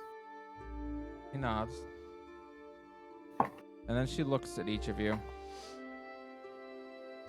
As, Caldana, you've noticed, Lestitia seems uncomfortable in here. She is sitting next to you, on the cushion right next to you, but, she seems uncomfortable in here. She does not like this place. But, the woman starts to look, and her eyes glow as she looks at you, Rialta. Rialta. Yes. He does yet live, and yet I see much strife between you and him in the future. You must accept that you are not responsible for his actions, lest they consume you. Polite caution. Her eyes turn to you, Brux. Brux. They live, though not the lives they once believed they would. Your decision yet reverberates through their lives, and it is too soon to know if they are better or worse for it. Troubled look, slight smile, though. Her eyes trace to Varys. Varys. I am torn on whether to tell you what I know. Would it give you peace to know, or destroy you and your purpose? I am an Onredo, and it is my purpose to share wisdom, not to hoard it, I suppose. Your daughter lives, not as a nymph, but as a Dia Asenil. But it is not my place to tell you any more than that. Her eyes go to you, Caldana. Caldana. Little I can say could offer you comfort. You do not remember any who I may speak about, but know that those you share blood with are well. She then lingers on you for a moment longer, as if seeing through you and speaking again. Her eyes trace just a little bit to your right, to your right. And she says, "They died out long ago. I am sorry for your many losses." Lestitia does not seem to appreciate what you just said. And then she looks over to you, Melody, pausing for a moment. She seems to look up through the glass ceiling into the sky above, and she speaks. Matriarch, long has it been since we've spoken. Your chosen stands before me, and it is my place as Onredo of family to share with her knowledge she could otherwise not know. Yet she is your charge. What would you ask of me? She seems to pause for a long moment before looking at you, Melody.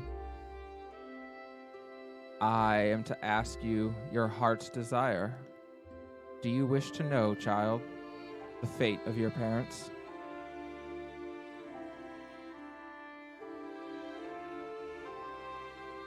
At that, Melody's kind of like polite smile almost immediately disappears. And she looks like she's on the verge of tears. And there's conflict, painful conflict playing on her face.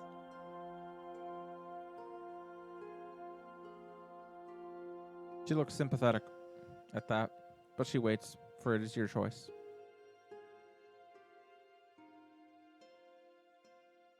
If I knew, would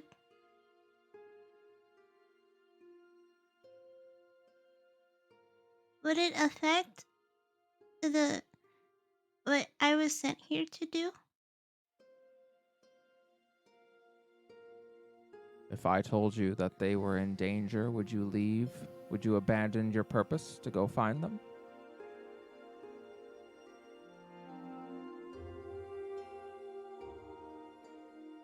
I want to say no, but I'll be honest,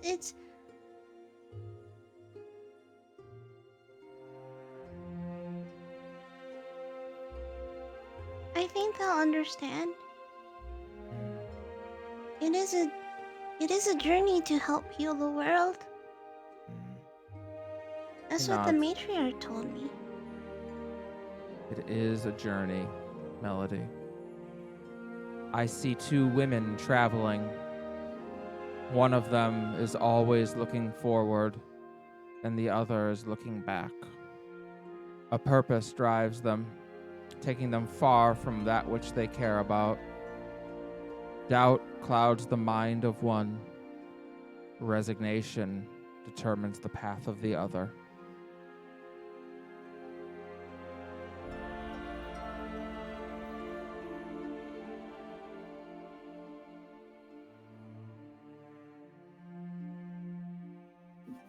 Wherever they are.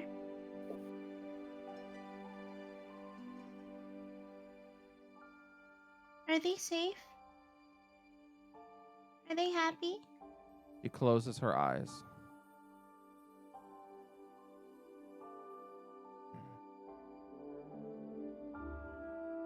They are alive and well.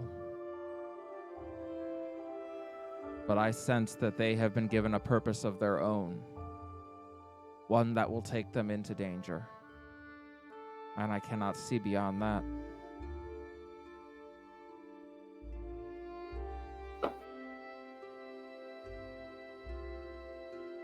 And when she hears that that these two people are alive, Melody has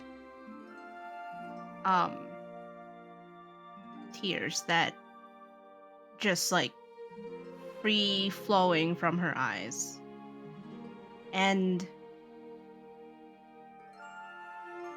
a wide smile. And she is just going to go, Matriarch above there, okay? He nods and smiles. Gonna like tap Melody on the back.